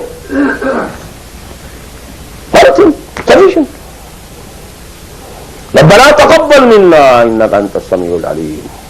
وإذ يرفع ابراهيم القواعد من البيت واسماعيل ربنا تقبل منا انك انت السميع العليم. So actually, but here we find, اطاعت حضور کے لیے ایک بات تھی، ماننا ہے ہر کو ماننا. لیکن یہ ساری شرطیں کیوں دی محمد نے صلی اللہ علیہ وسلم؟ It was not an oratory. یہ کوئی خطابت نہیں تھی، لفاظی نہیں تھی. یہ در حقیقت اس جماعت کے لیے ناگزیر شرائط ہے. سموتات فی العسر والیسر، سننا اور ماننا چاہے مشکل ہو چاہے آسانی ہو. والمنشط والمکرہ، چاہے طبیعت آمادہ ہو اور چاہے طبیعت پر جبر کرنا پڑے. کوئی معاملہ تھا، فیصلہ ہوا ہے جو آپ کی رائے کے خلاف ہوا ہے، لیکن فیصلہ ہے، امیر کا حکم ہے. اب آپ کو اپنی طبیعت پر جبر کرنا پڑے گا اسے ماننے کے لیے، ماننا ہوگا. اور اگر فیصلہ آپ کی رائے کے مطابق ہوا ہے تو آپ بڑے شرح صدر کے ساتھ اس پر عمل کریں. وَعَلَىٰ عَثَرَةٍ عَلَيَّ، چاہے آپ دوسروں کو مجھ پر ترجیح دے دیں، that is the main thing. جماعتوں کا بیڑا غرق تو ہوتا ہے اس چیز سے. آپ نے اس کو کیوں بنا دیا؟ میں پرانا آدمی، میں سینئر آدمی، آپ نے زید ابن حارثہ کو بنا دیا؟ یہ تو آزاد شدہ غلام ہے. اب بڑے بڑے جلیل القدر جو ہے قریش کے سردار اس کے تحت جائیں گے. حضور کا چچا زاد بھائی ساتھ ہے. زید شہید ہوئے ہیں. جعفر طیار رضی اللہ تعالی عنہ ابن ابی طالب، he was under him.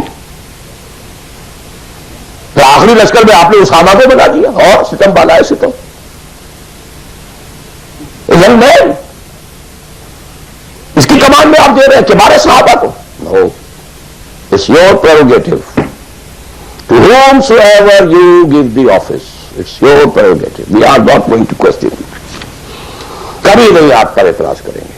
علی اثرت علینا، آپ جس کو چاہے ہم پر ترجیح دیں.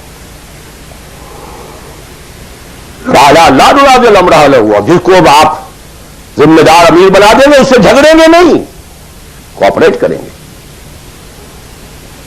وَلَا نَقُولَ بِالْحَقِّ أَيْنَمَا كُنَّا لَا نَخَافُ فِي اللَّهِ لَوْمَةَ لَائِمٍ. البتہ جہاں بھی ہوں گے حق بات کہیں گے، جو اپنی رائے ہے وہ ضرور دیں گے. زبان اپنی بند نہیں کریں گے کہ خام خواہ کوئی مذاق اڑے گا میں نے یہ بات کہہ دی. نہیں، I won't withhold my opinion. وہ میں بیان کروں. Complete constitution of حزب اللہ ایک حدیث میں. بہرحال اب آخری بات کی طرف میں آ رہا ہوں. ذرا پھر گن لیجئے کہاں سے ہم چلے تھے.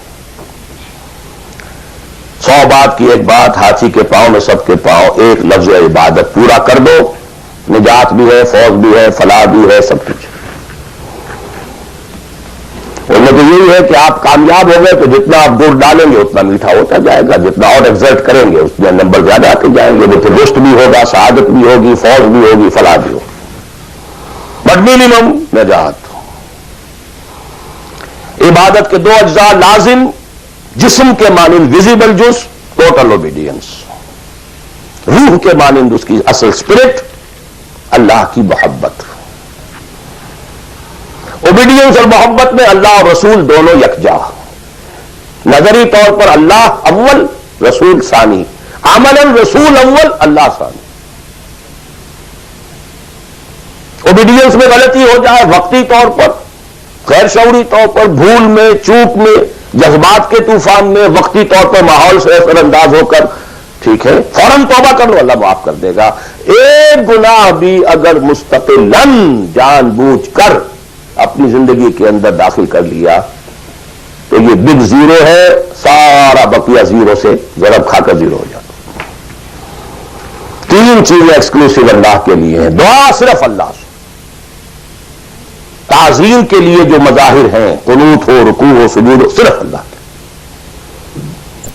اخلاص اور احتساب، مقصد ہو آپ کا اللہ کی رضا اور جزا بھی صرف اسی سے، یہ ایکسکلوسیو اللہ کے لیے تھی. اس کے بعد ہم نے کہا کہ انفرادی اور اجتماعی یہ مختلف دائرے ہوتے ہیں.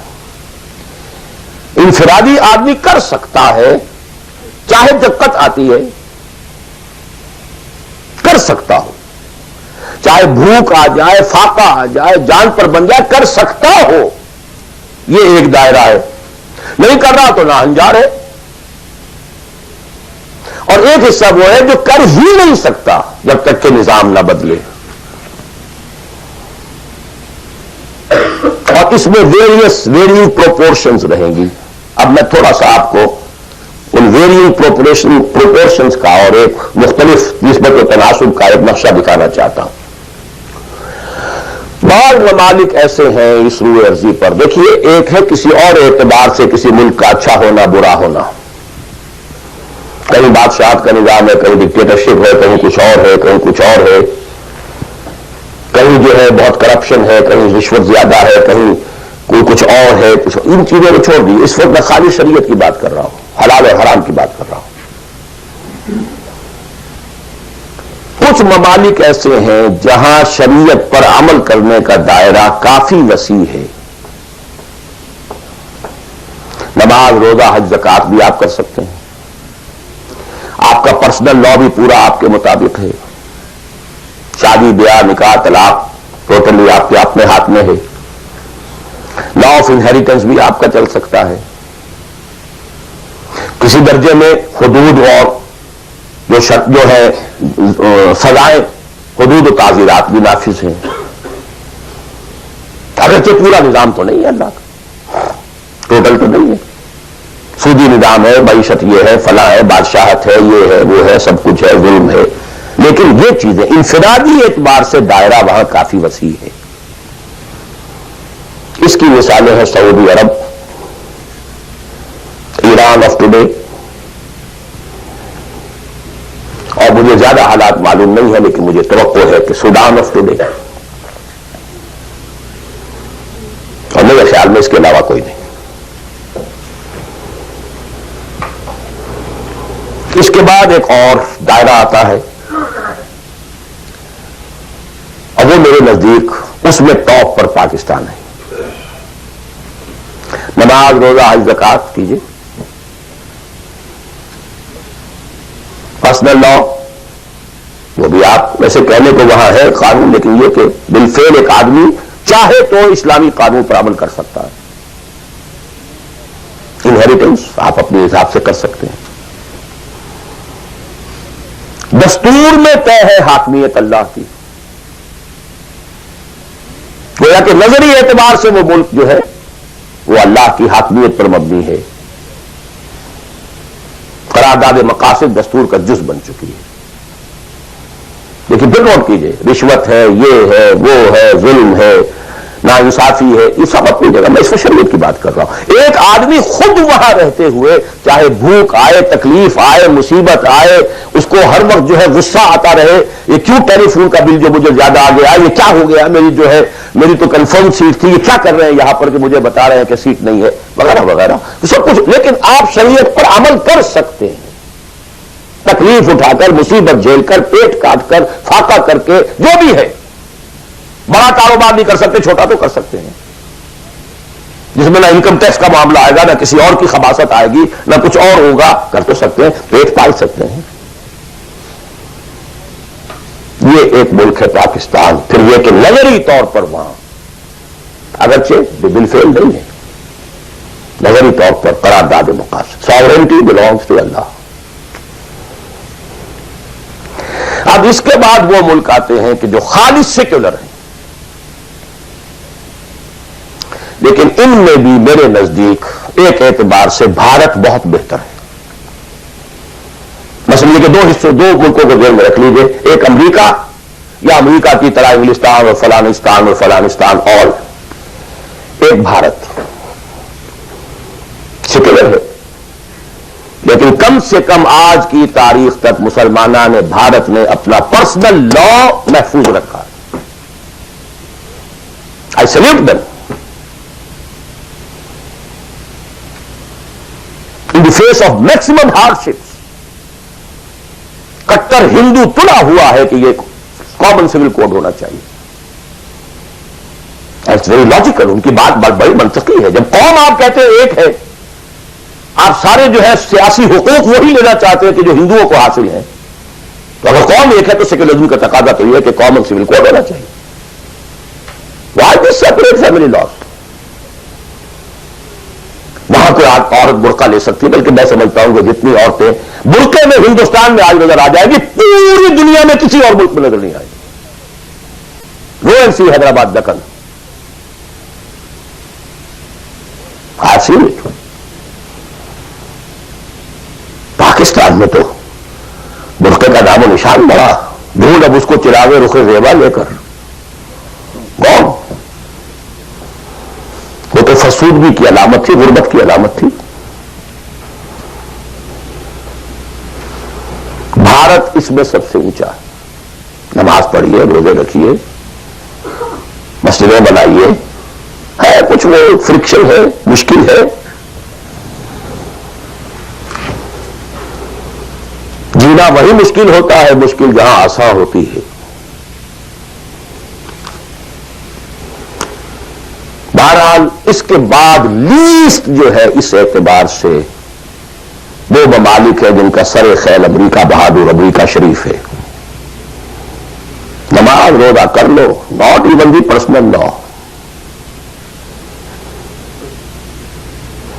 قرآن مجید میں پڑھ لیا کرو نکاح اور طلاق کے قوانین، دیٹس آل، نتھنگ ڈوئنگ. ثواب لے لیا کرو. تراویح میں سن لیا کرو انہیریٹنس کے لاز.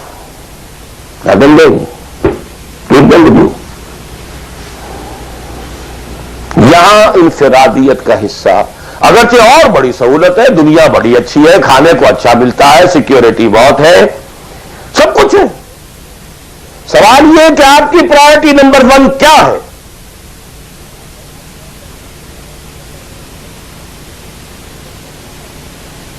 تو بائی چوائس اگر کسی کا مسئلہ ہے تو میرے نزدیک وہ بڑا مخدوش ہے. ایک سے پیدا ہی یہاں ہوا وہ بات اور ہے بالکل. وہ تو ایسے ہی جیسے حضور مکے میں پیدا ہوئے، کفر تھا. اسٹرگل کرے، کوشش کرے، جد و جہد کرے، اسی جد و جہد میں جان دے دے، you are successful. But by choice جہاں زیادہ دین کا حصہ ہے اس کو چھوڑ کر جہاں کم حصہ ہے وہاں آنا، اور کس لیے آنا؟ For better life, for better living, for better earning, for more comforts, more enjoyments. اب میں کوئی لفظ استعمال نہیں کرنا چاہتا آگے. It's for everybody to decide himself. یہ گریڈیشن ضرور ذہن میں رکھیں. پاکستان میں بہت گند ہے، بہت خرابی ہے، رشوت ہے، جھوٹ ہے، لیگ پولنگ ہے، بیک بائٹنگ ہے، یہ ہے وہ ہے، سود تو وہاں بھی ہے، یہ تو وہاں بھی. ٹھیک ہے، ایبسولوٹلی کریکٹ. وہاں بھی معیشت سود کی ہے. معیشت تو ساری سود کی سعودی عرب کے لیے. سارے دینی ادارے چلتے ہیں وہاں پہ سود کے پیسوں پر. ڈاکٹر غلام مرتضیٰ ملک صاحب نے مجھے بتایا، جو ٹی وی وغیرہ پہ کافی آتے ہیں، کہ ایک مرتبہ ان کی سیلری تھی، سعودی عرب میں وہ کام کرتے تھے، اس میں ہاؤس رینٹ کئی مہینے جو ہے وہ کسی غلطی کی وجہ سے وہ شامل نہیں کیا گیا، تو انہوں نے ایک ایریئرز کا بل بنایا. اب وہ بل گیا، اب وہ کئی مہینے ہو گئے، جا کے پوچھتے تھے تو جواب یہ دیتا تھا ما جعل قسط نہیں آئی ابھی. اب وہ کئی مہینے شبے کے بات کرے گا، واٹ از دس قسط؟ پتا نہیں آپ کو شیخ؟ نہیں. اتنا روپیہ امریکن بینکس میں رکھا گیا ہے اس ادارے کے نام سے جس کے سود سے آپ کی تنخواہیں ملتی ہیں، وہ سود کی قسط آئی نہیں. جیسے دن سعودی عرب میں آخر سارا پیٹرن تو وہی ہے نا. سیکھا تو یہیں سے ہے جو کچھ سیکھا ہے. فاؤنڈیشنز بنتی ہیں یا انڈومنٹس ہوتے ہیں، اسی سے ادارے چلتے ہیں. آخر اور کہاں سے ہے؟ معلم کل تو یہی ہے نا. یہ صورتحال. لیکن پھر بھی گریڈز کا فرق جو میں نے آپ کو کہا، وہاں ایک شخص جتنے حصے پر زندگی میں دین پر عمل کر سکے گا کہیں اور اتنے حصے پر بھی نہیں کر سکتا. اس اعتبار سے فرق اور ہے. عبادت کے اس کانسیپٹ کو سامنے رکھیے، انفرادی اجتماعی، ویرنگ ڈگریز. اب ظاہر بات ہے، آخری پوائنٹ ہے میرا یہ، جتنی حالت خراب ہے اتنی ہی شدید محنت درکار ہوگی اور اتنا ہی زیادہ ثواب ملے گا.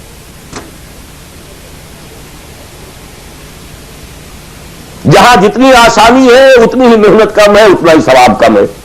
یہ آج رات کو جب ہم سورہ حدید پڑھیں گے تو اس میں بات آ جائے گی.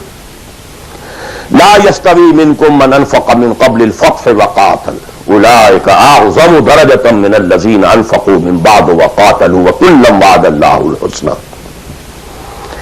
لہذا حالات کی نامساعدگی، حالات خراب ہیں، یہ پرابلمز ہیں، یہ تو آپ کے لیے موقع کو زیادہ بڑھا رہے ہیں. You can earn more. Only you have to make a decision. What is your priority number 1? ان صلاتی و نسکی و محیای و مماتی للہ رب العالمین. دی منیمم سبسسٹنس لیول کے لیے جو ضروری ہے وہ ٹھیک ہے. Rest for Allah, for us then.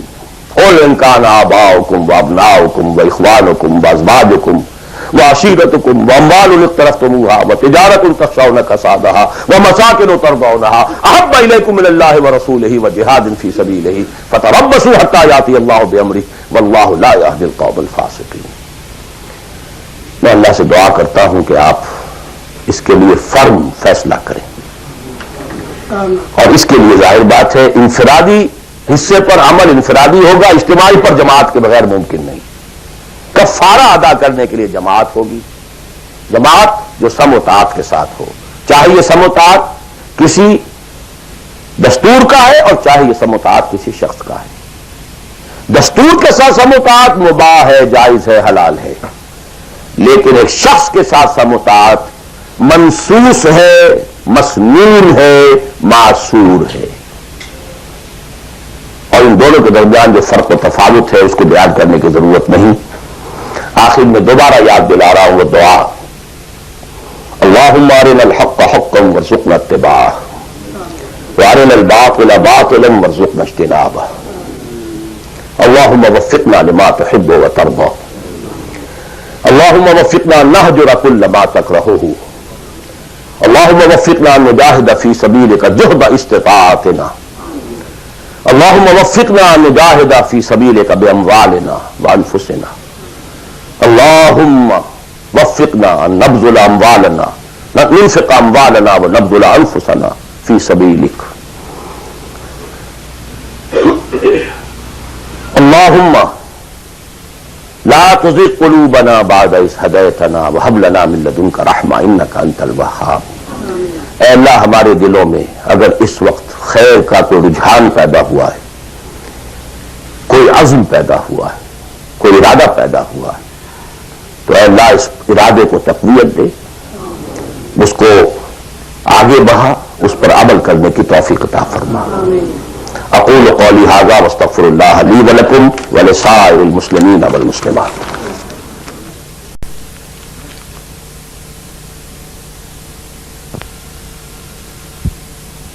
Direct ایک شے فی نفسہ ہی حرام ہے، نجس ہے. ایک شخص کھا تو رہا ہے بکری کا گوشت، بکری بھی اس نے خود خریدی، خود ذبح کیا، صحیح تکبیر پڑھی، سب کچھ کیا، لیکن وہ بکری خریدی تھی اس نے کسی کی جیب کاٹ کے، تو کیا کھا رہا ہے؟ حرام. بکری کا گوشت ہے، حرام. اس کو آپ آرگومنٹ کو بلڈ کیجئے. میں نے جو کچھ آج کہا ہے، باطل کے غلبے کے تحت زندگی گزارنا حرام ہے، الا یہ کہ آپ کی پوری توانائی اس کو بدلنے کے لیے صرف ہو رہی ہے. باقی تو اب ڈگریز کا فرق ہے، کوئی 50% حرام ہے، کوئی 60% ہے، کوئی 30% ہے، کوئی 100% ہے. سانس لینا حرام ہے. If you are reconciled with it, your very life is haram. باقی سب ڈگریز کا معاملہ ہو جائے گا. آپ کوئی شخص بینک کی سروس کر رہا ہے، کوئی شخص بینک سے اوور ڈرافٹ لے کے بزنس چلا رہا ہے، کوئی ایک ایسی فرم کے اندر اکاؤنٹنٹ کی حیثیت سے کام کر رہا ہے کہ جس میں بینک کا اوور ڈرافٹ بھی ہے، سب کچھ ہے، وہ انٹریز بھی پاس کر رہا ہے، لکھ بھی رہا ہے. کوئی شخص بیچارہ مزدور ہے، اس کارخانے میں کام کر رہا ہے کہ جو چل ہی رہا ہے وہ ڈرافٹ کے اوپر، بینک کے اوپر. اب یہ آپ سمجھیے کہ ایک گریڈیشن تو ہوتی چلی جائے گی. کوئی کچھ بھی نہیں کر رہا، سانس لے رہا ہے، تو حضور نے فرمایا کہ ایک زمانہ آئے گا کہ انسان سود سے جو بچ بھی جائے گا، سود کے دخان اور بخار سے نہیں بچ سکے گا.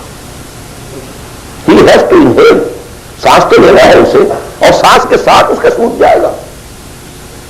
گندم کے ہر دانے کے اندر سود ہوگا تو کیا کرے گا؟ وہ ہے نظام کا معاملہ. اور آج دنیا میں ہم اس جگہ پہنچ گئے ہیں.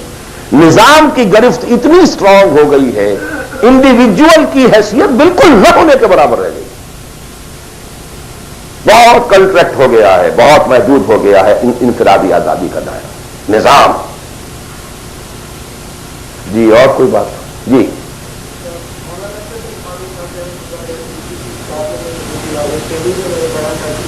مقصود بالذات جو ہے 5 بنیادی ارکان ہیں، شہادت، نماز، روزہ، زکات، یہ 5 چیزیں جو ہیں یہ مقصود بالذات ہے. آج کی باتوں سے کچھ اندازہ ہوا مجھے کہ مقصود بالذات نہیں ہے، بلکہ مقصود بالذات کچھ اور ہے جو آپ نے بھی بیان کیا.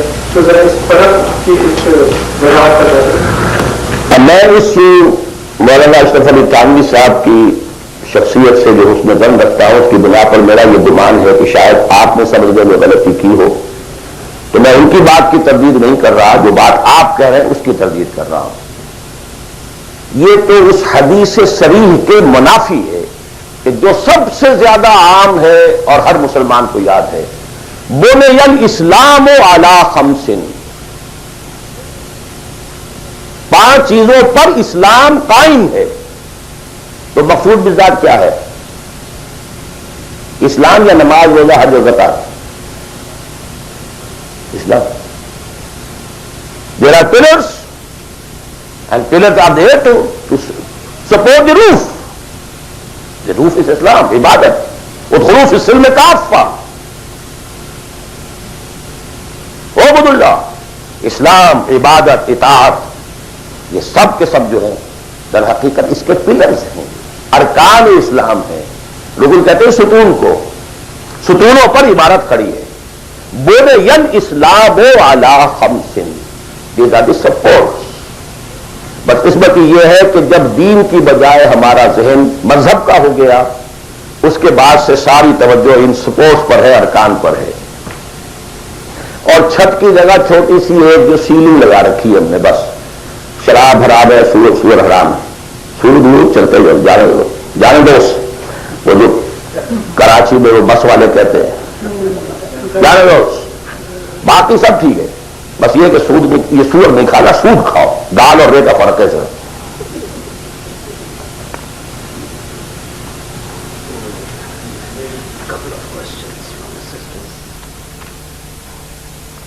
تقریر تو میں نے اردو میں کی تھی، سوال انگریزی شریف میں آ رہے ہیں.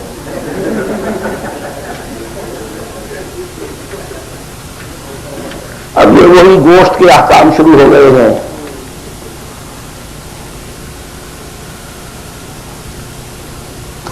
میں یہ سوالات آج نہیں لینا چاہتا. میں نہیں چاہتا کہ آپ لوگوں کا ذہن جو اصل تھیم ہے میری گفتگو کا اس سے ذرا ادھر ادھر ہٹے. جی آپ کی بہت سی تقریروں میں پہلے بھی میں نے سنا ہے کہ آپ نے پرفے کیا ہے کہ یہاں کی بجائے آپ پاکستان میں جو اسلامی نظام کو برپا کرنے کے لیے سیر کرتے ہیں. لیکن بہت سے علماء کے دوسرے جو مولانا یوسف اسماعیل صاحب بھی اور دوسرے بھی ہیں، وہ اس چیز کو کہتے ہیں کہ جو لوگ یہاں آ گئے ہیں یہ اللہ تعالیٰ کا ایک پروگرام تھا جس کے تحت اس نے ان کو یہاں پہنچایا ہے، اور ان کا یہ کام ہے کہ یہاں اس کام کو جس طرح بھی ہو سکتا ہے آگے لے کے جائیں چلیں. اور جو لوگ چلے ہیں اس میں الحمدللہ بہت زیادہ صلاح کی جائے کام سے آگے بڑھے ہیں، غیر مسلم ہونے کی. اس کے متعلق میں آپ کی کیا کیا خیال ہے؟ یہ سوال ریکارڈ ہو گیا ہوگا یا نہیں ہوا ہوگا؟ چلیے جواب سے سمجھ میں آ جائے گا کہ سوال کیا ہے. دیکھیے میں نے ایک بات عرض کی تھی، جو شخص کہیں پیدا ہوا ہے اس کے اوپر پہلی ذمہ داری اسی جگہ کی ہے. اسی جگہ کی زبان کو وہ صحیح سمجھتا ہے، صحیح بولتا ہے، اسی زبان میں وہ صحیح کمیونیکیٹ کر سکتا ہے. یہ ہے شریعت کا مستقل اصول.